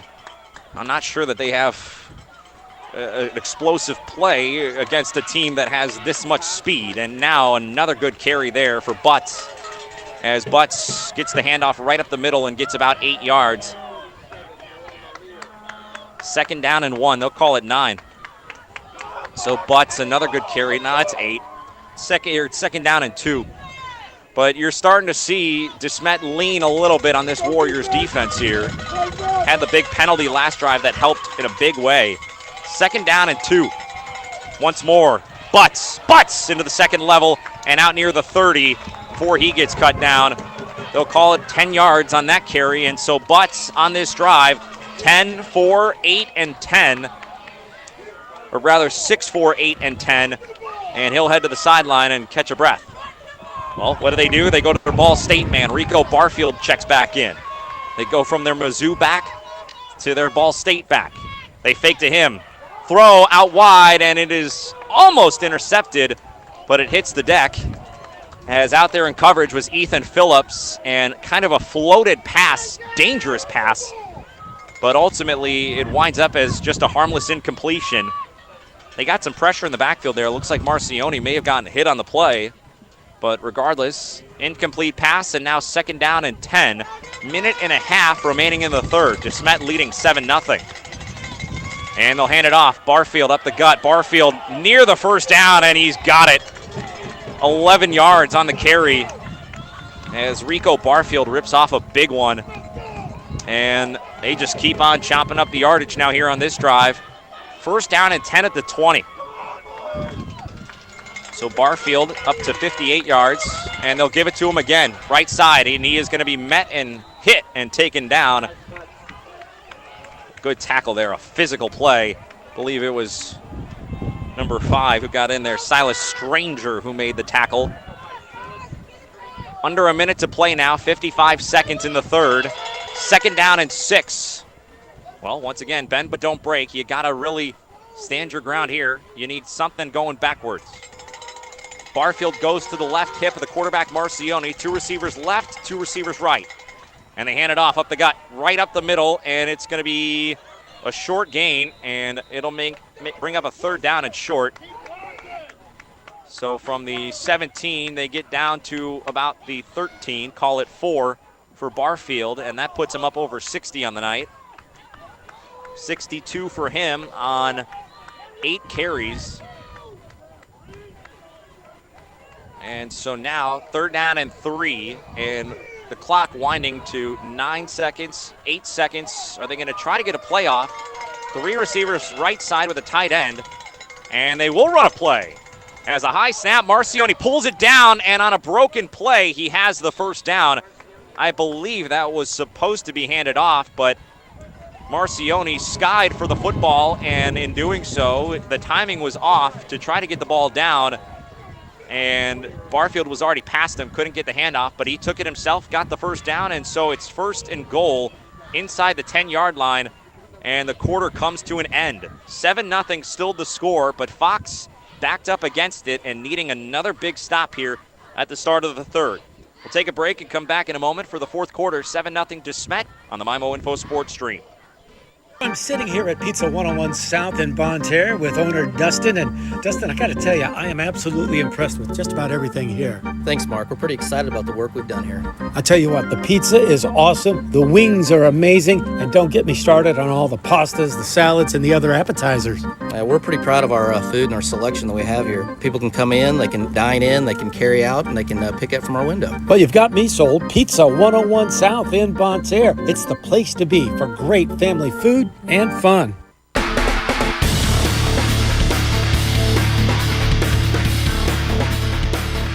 Welcome back here on the MyMo Info Sports Stream. I'm Brandon Pavlina. We get set to start the 4th quarter, and it's a 7-0 ball game. Desmet leads Fox. Yeah, 7-0 at the start of the 4th, but Desmet is driving and deep in Fox territory. They'll start with a 1st and goal from the 8-yard line. Taj Butts is in the backfield. Receiver and a tight end near side. 2 receivers to the right. And they're going to hand it off to Butts, and Butts is going to barrel through and get down to right around the goal line. He is not in, but he is knocking at the door now. They call it 7 for Butts, and they're just going to lean now. 2nd down and goal from the 1. Desmet trying to make it a 2-score game. They hand it off to Butts, and Butts is into the end zone. Touchdown. The future Mizzou Tiger only needed 1 yard, and he got it. And so with that, it's now a 2-score game. And Desmet leads 13-0 at the start of the 4th quarter. Point after pending, of course, but now Fox is really up against it. As once it becomes a 2-score game, and you haven't scored once, makes it a tall task. The snap is back, the kick is up, and it is no good. As the PATs have been problematic tonight for Desmet, but it hasn't mattered. They lead 13-0 with 11:38 to go in the 4th. We'll take a 30-second timeout and come back on the MyMo Info Sports Stream. Gilster Mary Lee is now looking for owner-operators with their own authority and insurance to pull Gilster trailers round trip from their plants in southeast Missouri to thousands of locations across America. Weekly dependable settlements with a fuel card for significant discounts at the pump. Toll and scale devices are also available if needed. Everything is dry freight on 53-foot vans. Paid downtime and no-touch freight. You will support a private fleet for strictly round-trip lanes. Call Mike Welker at 800-851-5371, extension 3246. Welcome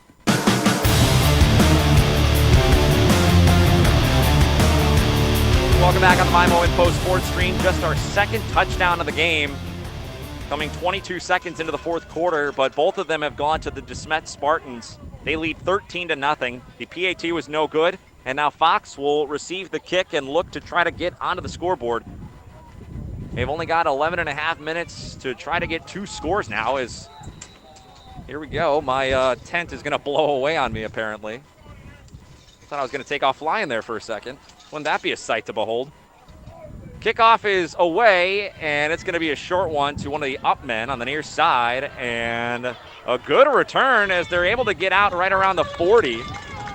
Anthony Aldridge once again with another good carry there on the kick return. And so with 11.5 to go, Fox will have it in good starting field position at right around the 40-yard line, and right at the 40.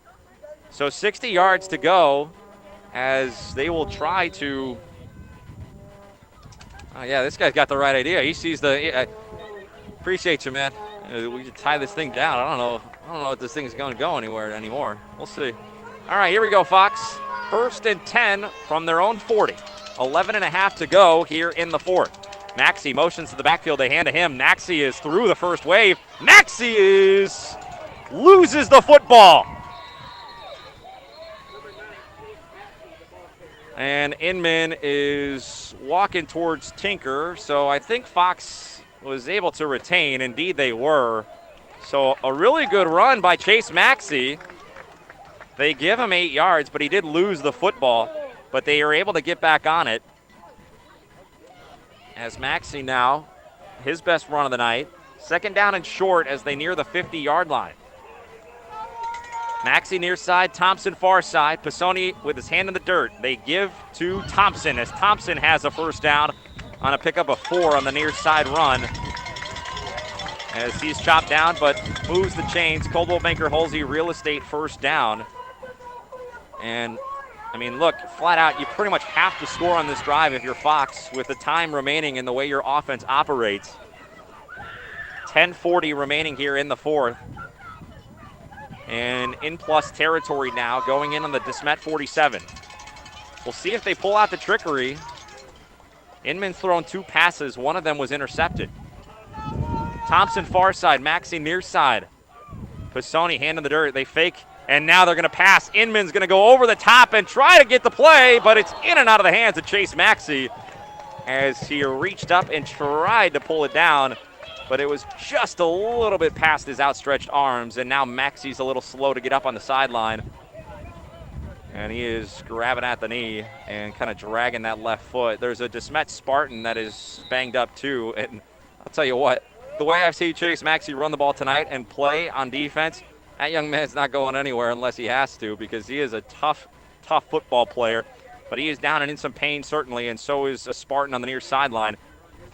Wasn't really a whole lot of a collision, but obviously both players overextended trying to reach for the football and just came down a little awkwardly. And so as they look at Maxey on the field, we'll take a timeout as we'll be back on the MyMo Info Sports Stream. Make it a great family night at Applebee's Bar and Grill in Farmington. Hi, my name is Amy Cousins, General Manager of your local store. Maybe start out with a couple of appetizers, boneless wings, onion rings, mozzarella sticks, spinach artichoke dip, chicken quesadilla. There's so much to choose from. Let the kids pick from the kids menu, then for yourself, choose one of our favorites. Steaks, ribs, seafood, pasta, we have it all. Go to Applebee's.com for the full menu and look for our happy hour prices. Doing good in the neighborhood, Applebee's Bar and Grill in Farmington.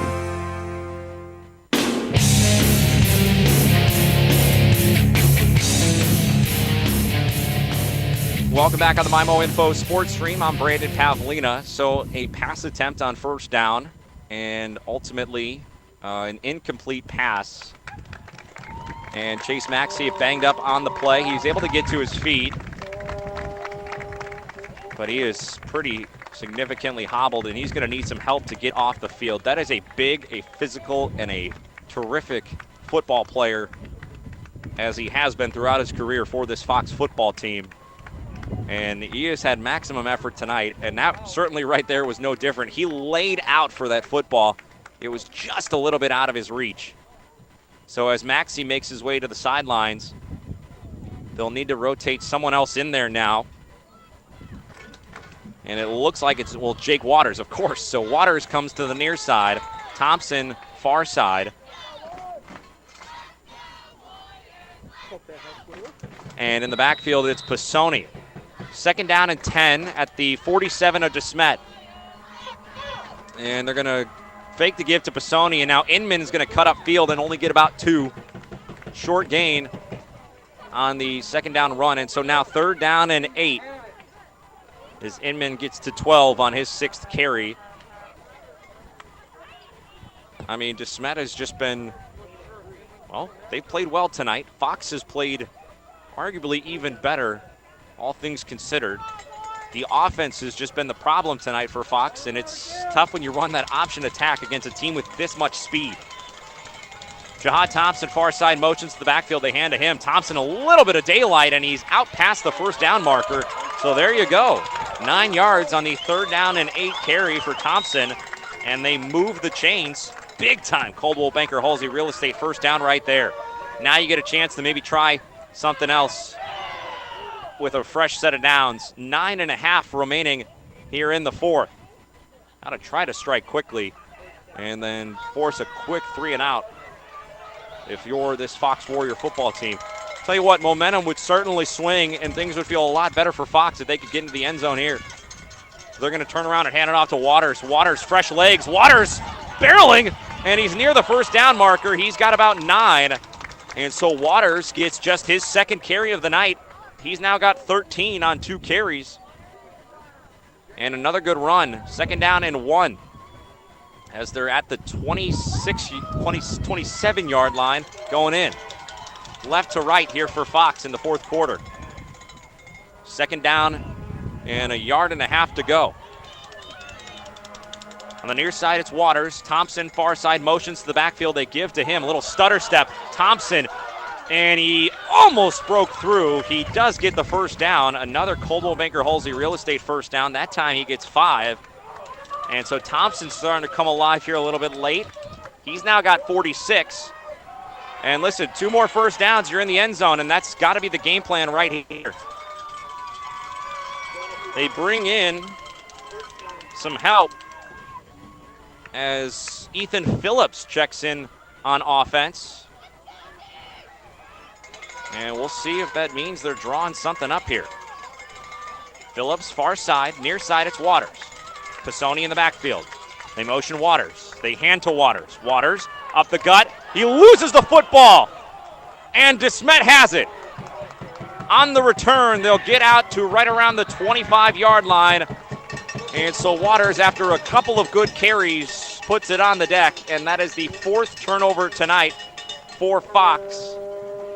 3 fumbles and an interception. And that one may very well write an end to this one, as not a whole lot of time left. You can get another 3 and out and have a good chance with this much time left to try to get down the field quickly. But another injured player down on the field for Fox, and so we'll take another timeout and come back as Desmet leads, and they now have possession back after the fumble recovery. 13-0 to score, 8 minutes remaining in the ball game as Desmet leads 13-0. We'll take a break and be back on the MyMo Info Sports Stream. Cleaning chemicals, disinfectants, and paper products are just a few of the items available from C&C Suppliers in Farmington. I'm Cheryl Sneed, owner of C&C Suppliers, a janitorial and food service supplier for commercial and residential use. We carry cleaning products, disposable food containers, gloves, sanitizers, disinfectants, face masks, shields, paper products, and so much more. Find C&C Suppliers on Facebook or stop by our location on Flat River Road in Farmington.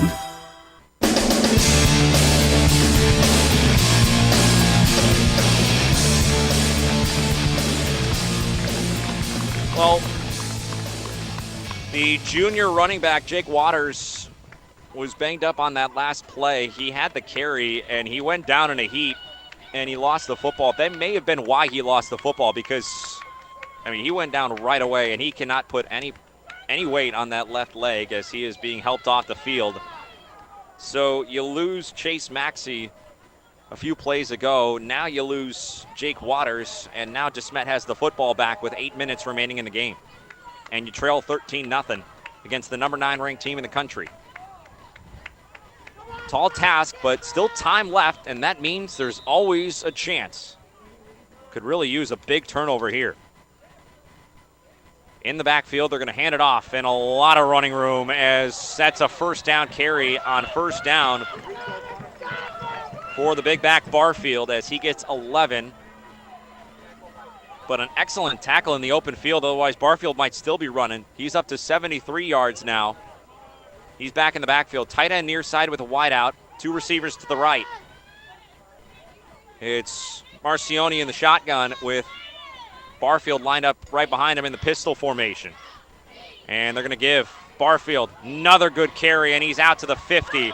And another first down carry. Back-to-back 11-yard runs for Rico Barfield. And they're leaning on him now a little bit. An excellent tackle out there by Brock Inman in the open field. But after you lose two of your best players, really because, I mean, both guys, Maxey and Waters on the offensive side, are so important to what Fox wants to do. First down and 10. Now on the Fox side of the field at the 48. They hand it off to Barfield again, and this time and nowhere to go. Very short gain of maybe a yard and a half. And that'll get them to right around the 46, maybe the 47-yard line. It cannot be overstated the effort of this Fox Warriors football team tonight. They have given Desmet everything they could handle here in this one, and that first half performance on defense was as good as I've seen anybody play in my time down here in the Show Me State. So Barfield checks out, and, well, what does that mean? Taj Butts, the Mizzou man, comes back in. Barfield just gets the 1 yard. Pistol formation, tight end and receiver near side, two receivers right side. High snap. Marcione's able to pull it down, and now he's going to just barrel ahead. He almost lost that, and that would have been the break that Fox needed. It's a very short gain of maybe a yard and a half. And so Marcione, another carry, 36 yards, now on 8. And it's third down and 7. And this is the play. I mean, you need a stop right here. It's Butts in the backfield in the pistol formation behind Marcione. They hand to Butts, and Butts is out near the first down marker. I think he's just short, but it's going to really depend on the spot, as they gave him about 6 of the 7, and if they give him a generous spot, it's going to be a first down. I thought he was just a bit short, and indeed they do give him the first down. I don't know.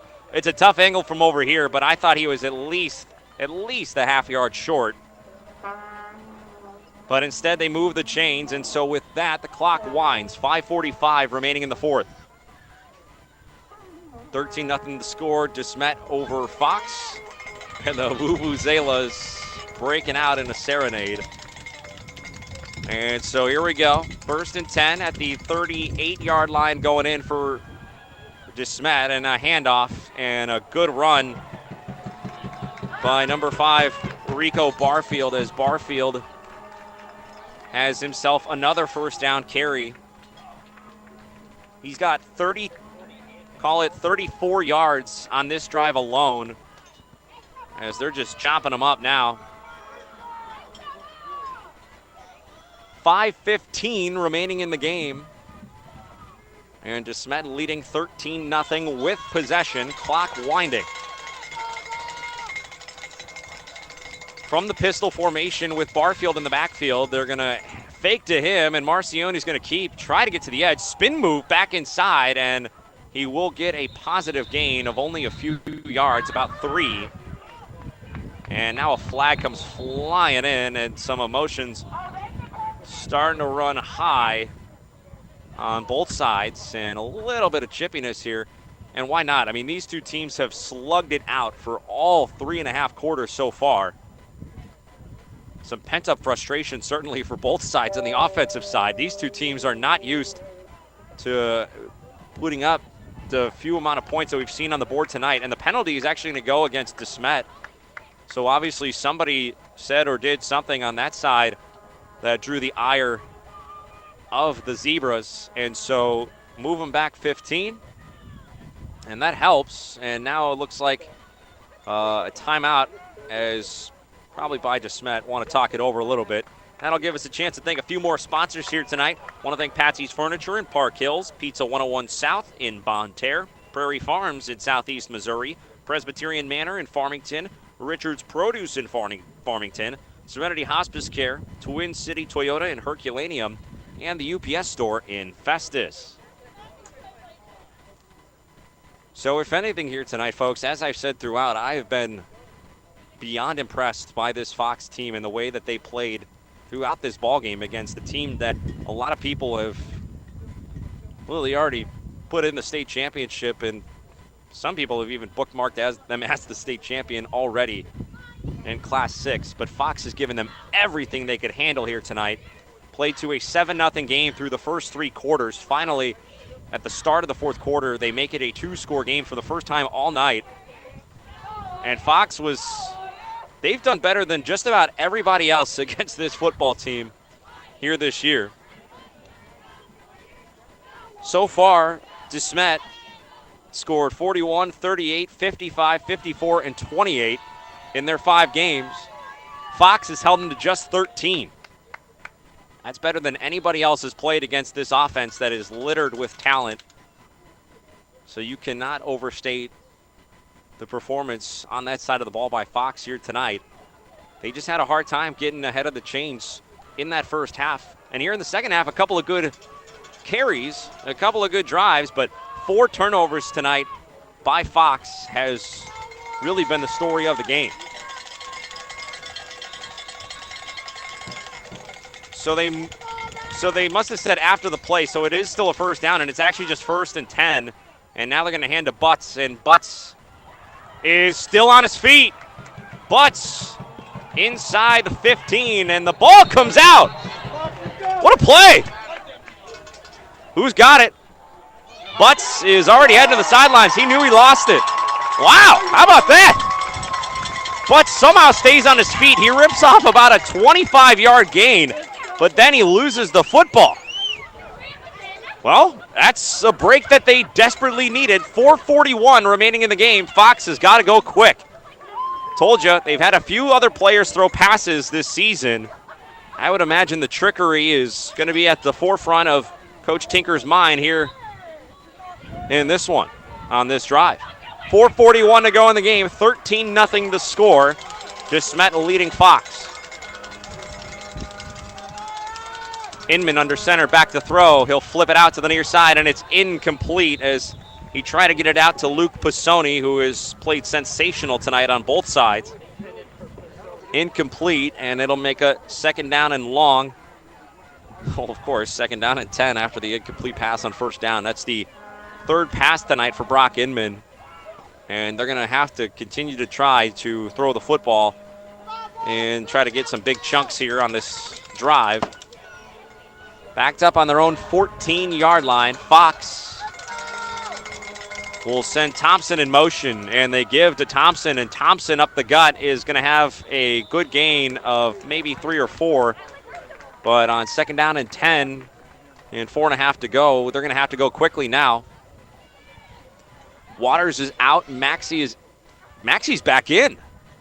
I told you that kid is going to get back out there if he's going to have anything to say about it. That's a tough young kid. So Maxie's back out there, and that's fortunate for Fox. We'll see what they decide to draw up here on 3rd down at 6. 4:05 remaining in the game. Maxie near side, Thompson far side. Pisoni in the dirt, and they're going to throw. Thompson gets the pitch on the outside, and he tries to get to the edge, and he does before it looks like he got taken down out of bounds. And it looks like he got the 1st down. So a good run there by Thompson. That moves the chains. Coldwell Banker Halsey Real Estate 1st down. As Thompson gets 6, he's up to 52. 3:50 remaining in the game. Coldwell Banker Halsey Real Estate, they move this town, and they move those chains right there. 1st and 10 at their own 25. Tight wings to either side. And Inman is going to give up the gut. And a good carry by Pisoni. He's fighting off tacklers, and he's got a 1st down carry. Flag came flying in late, I believe. And we'll see what the call is. It is a face mask on the defense, and that'll help. So after Pisoni rips off 11 yards, the face mask gives him an extra 15, as I believe it occurred at the end of the run.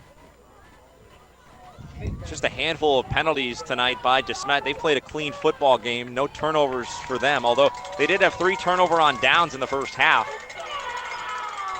3.5 minutes remain in the 4th. 13-0 Desmet over Fox. Under center is Inman. And they're going to give to Maxey. Maxey, barrel in the head, and he's going to have about 5 or 6, but that's all before he is bottled up.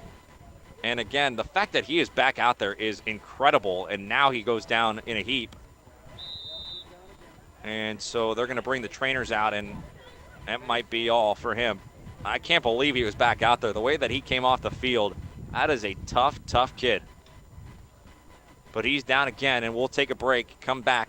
3:05 remaining in the game, and Desmet leading 13-0. We'll be back in 60 seconds on the MIMO Info Sports Stream. Hi, it's Anna. At Cole's Tractor and Equipment, customers fell in love with the special LS 35 horsepower package deal, so we thought we should fall too. Those fall and winter jobs will be effortless with this special package deal. Get the LS 35 horsepower shuttle shift, 4-wheel drive diesel tractor with the front loader, the 5-foot brush hog, and 5-foot box blade, plus the 18-foot deluxe flatbed car hauler trailer for only $21,650. Oh, but wait, you also get the free, that's right, you'll get the free 2700 PSI pressure washer and 2 ratchet tie downs, and of course, the best 6-year parts and labor warranty from LS, the major brand maker that you already know and love. So let me recap. Get a head start on fall and winter jobs with this tractor, loader, brush hog, box blade, and flatbed trailer, all for only $21,650, plus the free pressure washer and 2 ratchet tie downs. Financing available on site. Just give us a call at 573-756-4353 and see us on Facebook at Cole's Tractor and Equipment. Don't just follow the herd, lead the herd with LS Tractors and Cole's Tractor and Equipment. Highway 32 just outside of Farmington. Coldwell Banker Holsey Real Estate has been the trusted real estate advisor for over 60 years in the Mineral area. Hi, I'm Kim Hudson, owner of Coldwell Banker Holsey Real Estate. No one has helped more people buy or sell real estate in our community than the agents at Coldwell Banker Holsey Real Estate. We are proud of the community in which we live and serve. Contact us today for all your real estate needs. Find us on Facebook or online at coldwellbankerholsey.com. Coldwell Banker Holsey, we would love to be your realtor. It was 1963, and Fleeg's Equipment in St. Genevieve was founded as a family-owned and operated business where it remains to this day by our brothers Dave and Herb Fleeg. In 2016, our second location in Leadington opened. Hi, I'm Jason. Fleeg's Equipment is known best for selling exceptional equipment such as Case IH, Massey Ferguson, Hustler Turf, Spartan, Vermeer, Cub Cadet, and many more. Fleeg's Equipment is also known for outstanding service from the time you enter the door or pick up the phone. Because at Fleeg's Equipment, we ask that you let our family take care of your family. There are lots of places to get a mower, tractor, or a piece of equipment, but none with the history or longevity of Fleeg's Equipment. We are a proven family with certified technicians and customer service where you're more than just a number. Your business is family tradition here at Fleeg's Equipment. Fleeg's Equipment, Highway 32 in St. Genevieve and on the outer road in Leadington. Online 24/7 at fleegs.com. Fleeg's Equipment, let our family serve your family.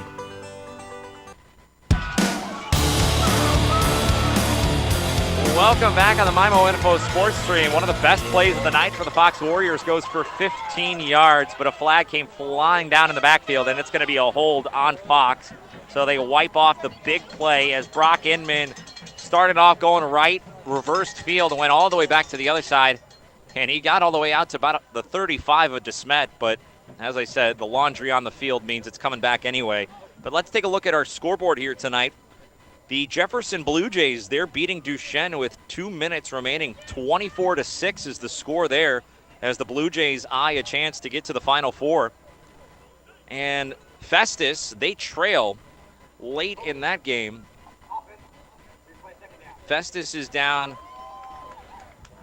I'm trying to find the score. I've got it on here somewhere. They were down by 8 by last I saw. And they were down 27-19 was the score. Festus trails by 8. Jefferson up, and Fox trailing here. The handoff on the jet sweep to Thompson. Thompson to the outside, and Thompson will go out of bounds after a good gain. One of the longest runs of the night, as that one goes for, well, it started at second down and 17, and they got it out near midfield.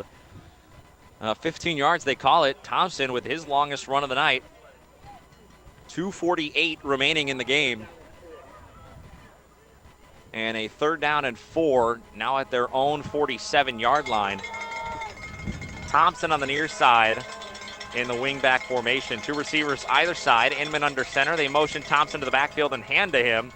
And he breaks the first one, but then he's taken down, a gain of maybe a yard. And so that'll make it 4th down and short. Thompson up to 68 yards tonight. 4th down and 2. 2.5 remaining in the game. This Fox football team has a lot to be proud of with the season that they have put together here. And they've got a lot to be proud of with the performance that they put out here tonight. 4th down and 2. Inman under center.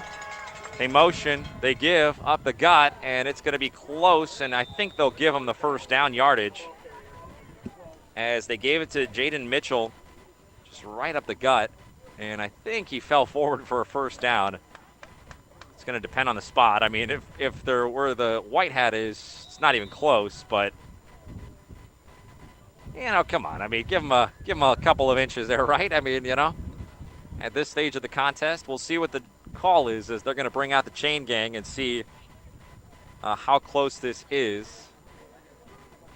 The ball is sitting at right around the 49. They pull the chains, and it looks like he's got it. Indeed, he does. First down.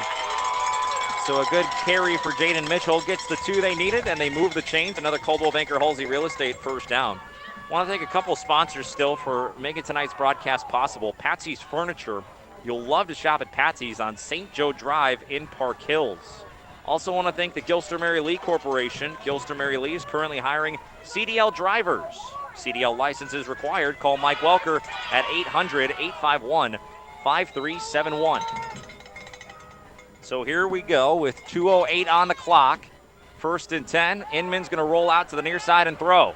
Comeback route, and it's just going to be a little short as they skip it in. Intended for the receiver on the near side, and that was Ethan Phillips, but just a bit short of him.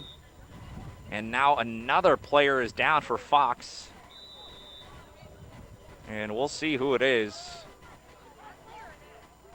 It might be Thompson, and if that's the case, and you're losing all 3 of your backs here, no, Thompson's okay. He's in the huddle. We won't speculate. We'll take a timeout and come back and check on who that is. And it looks like just a cramp out there. So 30 seconds. We'll be back in a moment on the MyMo Info Sports Stream. Fall is here and winter is on its way. This is Andy from Gifford Lumber Company in Farmington. We're always ready to help you get what you need no matter what the season. Plumbing, electrical hardware, lumber, tools, and so much, much more. Stop by and see us and check out the Makita, Yeti, Benjamin Moore, Traeger grill inventory. We're Gifford Lumber Company, and we're hometown proud, located on Potosi Street in Farmington. Gifford Lumber Company in Farmington, hometown proud.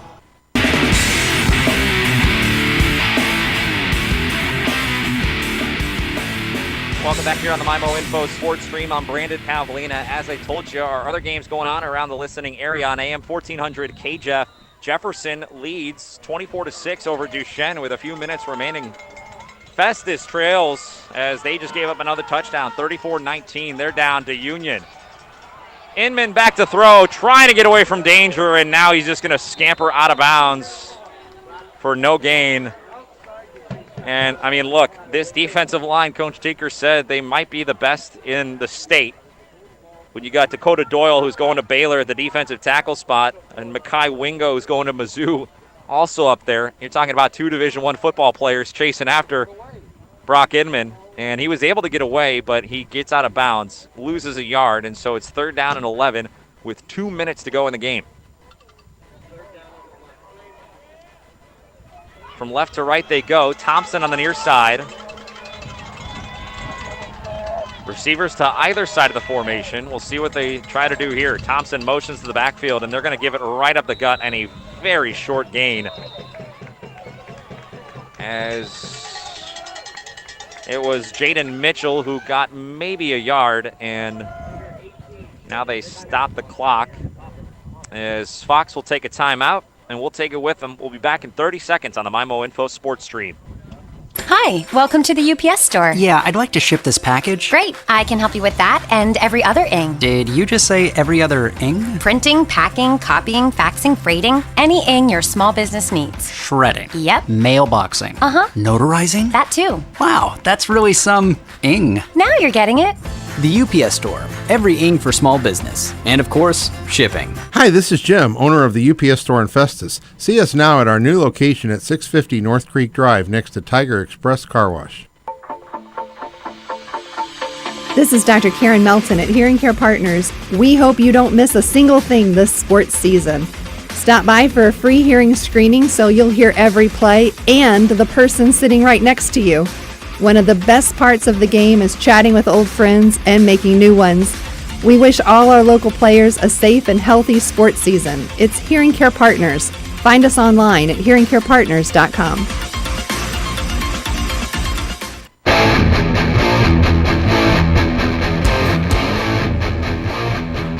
Welcome back here on the MyMo Info Sports Stream. I'm Brandon Pavlina.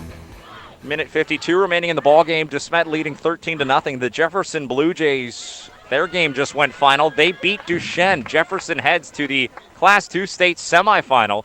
We'll have coverage of those Blue Jays next week. Festus was down big late, and Fox trails here 13-0 against Desmet. But Fox with possession, a 4th down and 10 coming here. Right at the 49 of Desmet, so basically the 50-yard line. Inman under center, and he's going to hand it off. And only about a 5 or 6 yard gain, and that may write an end to this one, as it's going to be a turnover on downs. A good carry there for Jaden Mitchell. He gets about 5. Finishes with 10 on 4 carries, and so now Desmet takes over with a minute 49 remaining in the game.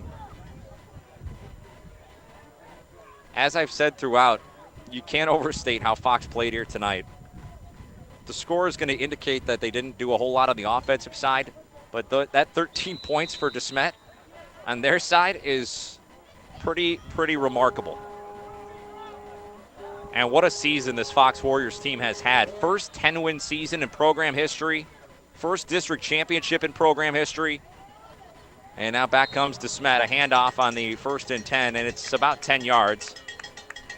As that time, they got it into the hands of Barfield as he rips off 10. I mean, look, you're facing 2 guys who are going to be playing on Saturdays very soon, coming out of that backfield. And they were able to keep him in check really all night long. 13 points is fewer points than anyone else has allowed Desmet to score this year. As I said, they had their fewest output last week against Francis Howell, who allowed 28 for Desmet. Fox only giving up 13 is a really impressive feat. And again, you can't overstate what this team was able to do this year. They're going to come up just short here tonight, as Marcione is going to take a knee and write an end to this game. But Fox, first 10-win season in program history, first district championship. And Brent Tinker has this program moving in the right direction as he has throughout his tenure.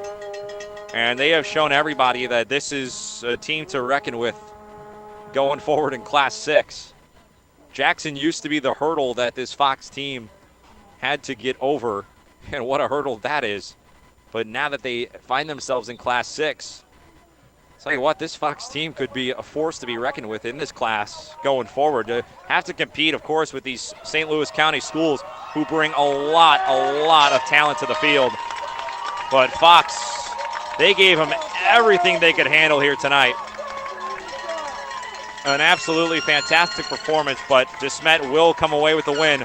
13-0, the final score, as the Spartans will head to the Class 6 state championship, and the Fox Warriors will end the season at 10-2. But again, I cannot overstate what a terrific season it was for Fox. Their fans are giving him a huge ovation, and it's much deserved because this Warriors team has put together the best in the program's history here in 2020. Through all the tumultuous times, the ups and downs, the fault-finding games at the last moment. This Fox team never wavered. They lose. The horn sounds, and that's the final, 13-0. But Fox has had a terrific, terrific season, and they put it all out on the field tonight against one of the best teams in the nation. And they gave them everything they could handle. I don't think you're going to find another team that's going to hold Desmet to 13. Granted, only one game left to go, but what Fox did tonight was impressive, folks. Can't say it enough. We'll take a break and come back and wrap this one up on the Home Pools and Spas End Zone show, and then we'll send it back to the studio where Chad Speaker will do a little more wrap-up for you. But we will take a break and come back, and we will put a bow on the Class 6 semifinal here on the MyMo Info Sports Stream. Whatever your educational goals are, you can achieve them at Jefferson College. With caring faculty, convenient locations, and award-winning academic programs, your future is Jefferson College's focus. To learn more, call 636-797-3000 or visit jeffco.edu for a complete list of degrees and programs. Enroll now. For higher education, for higher expectations, Jefferson College, Jefferson College, and you. Hi, this is Brad Smith at Lucas Smith Chrysler Center, your local home of the no bull deal. The word local, you've heard the phrase shop local, buy local, but do you really think exactly what that means? When you shop here at Lucas Smith, you put your trust in the hands of all of my employees who also eat, play, work, live, and shop local. Jefferson County is their home too. Why drive for miles when you can buy what's right here in your backyard? All we ask at Lucas Smith Chrysler is to give us the chance to earn your business. Please shop local, and remember, Lucas Smith Chrysler Center in Festus. A strong tomorrow starts today at the Jefferson County Family YMCA. Now through November 30th, join for just $21 and pay no dues until 2021. Get a jump start on the new year with a membership that includes adult group exercise and aquatics classes, the indoor pool, fitness equipment, and more. You can also help make your community stronger by participating in the YMCA's Angel Tree program to help families in need have a good Christmas here in Jefferson County. For more information, contact us at 636-931-9622 or visit gwrymca.org. Purchasing a hot tub is one of the best decisions you can make for you and your family. Hi, I'm Megan Osbar, manager of Home Pools and Spas in Ludington. There is nothing more rejuvenating than stepping into your own spa, transcending into luxurious and therapeutic relaxation. If you are considering purchasing a hot tub, I invite you to stop in and see what we can do for you. We are Home Pools and Spas on the outer road just south of Ludington. Home is where the fun Everybody's going home, pool and spa. Champions are made here. On our courts, on our fields, and in our classrooms. Why settle for ordinary when you could be part of greatness? Mineral Area College. Become a Cardinal today.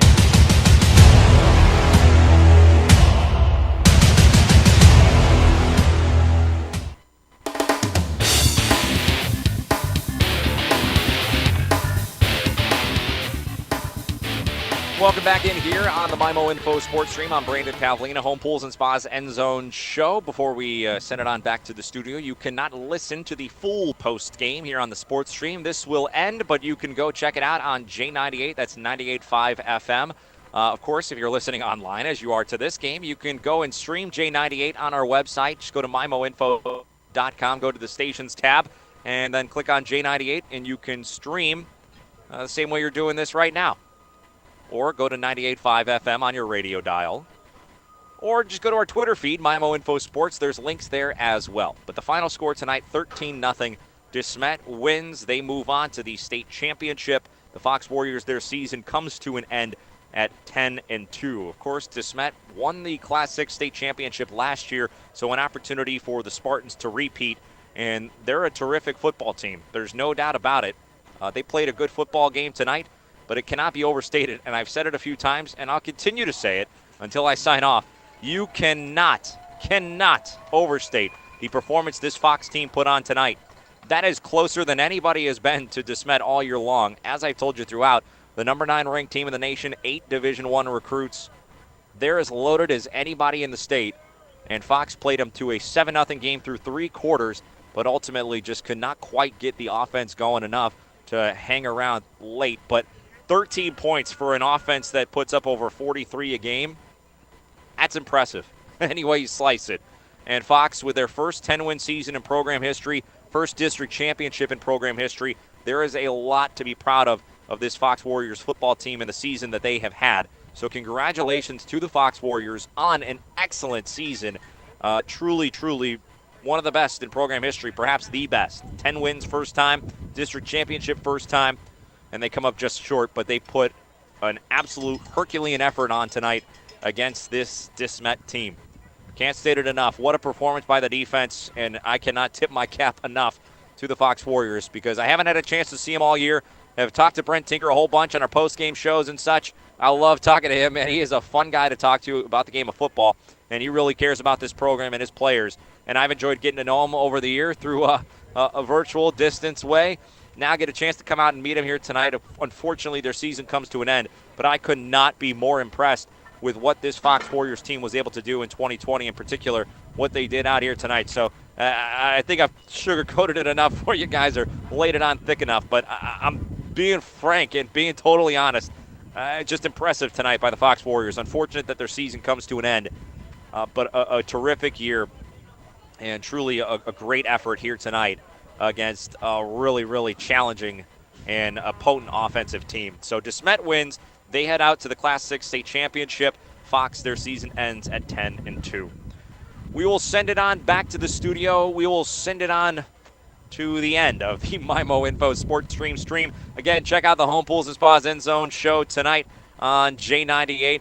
Congratulations to Jefferson. They have advanced to the Class 2 state semifinals, and Festus was up against it, so we'll see how they fared down the stretch. But there you go. That's going to do it for us here on the Home Pools and Spas End Zone show. A couple more sponsors want to thank. Hearing Care Partners, they listen so you can hear.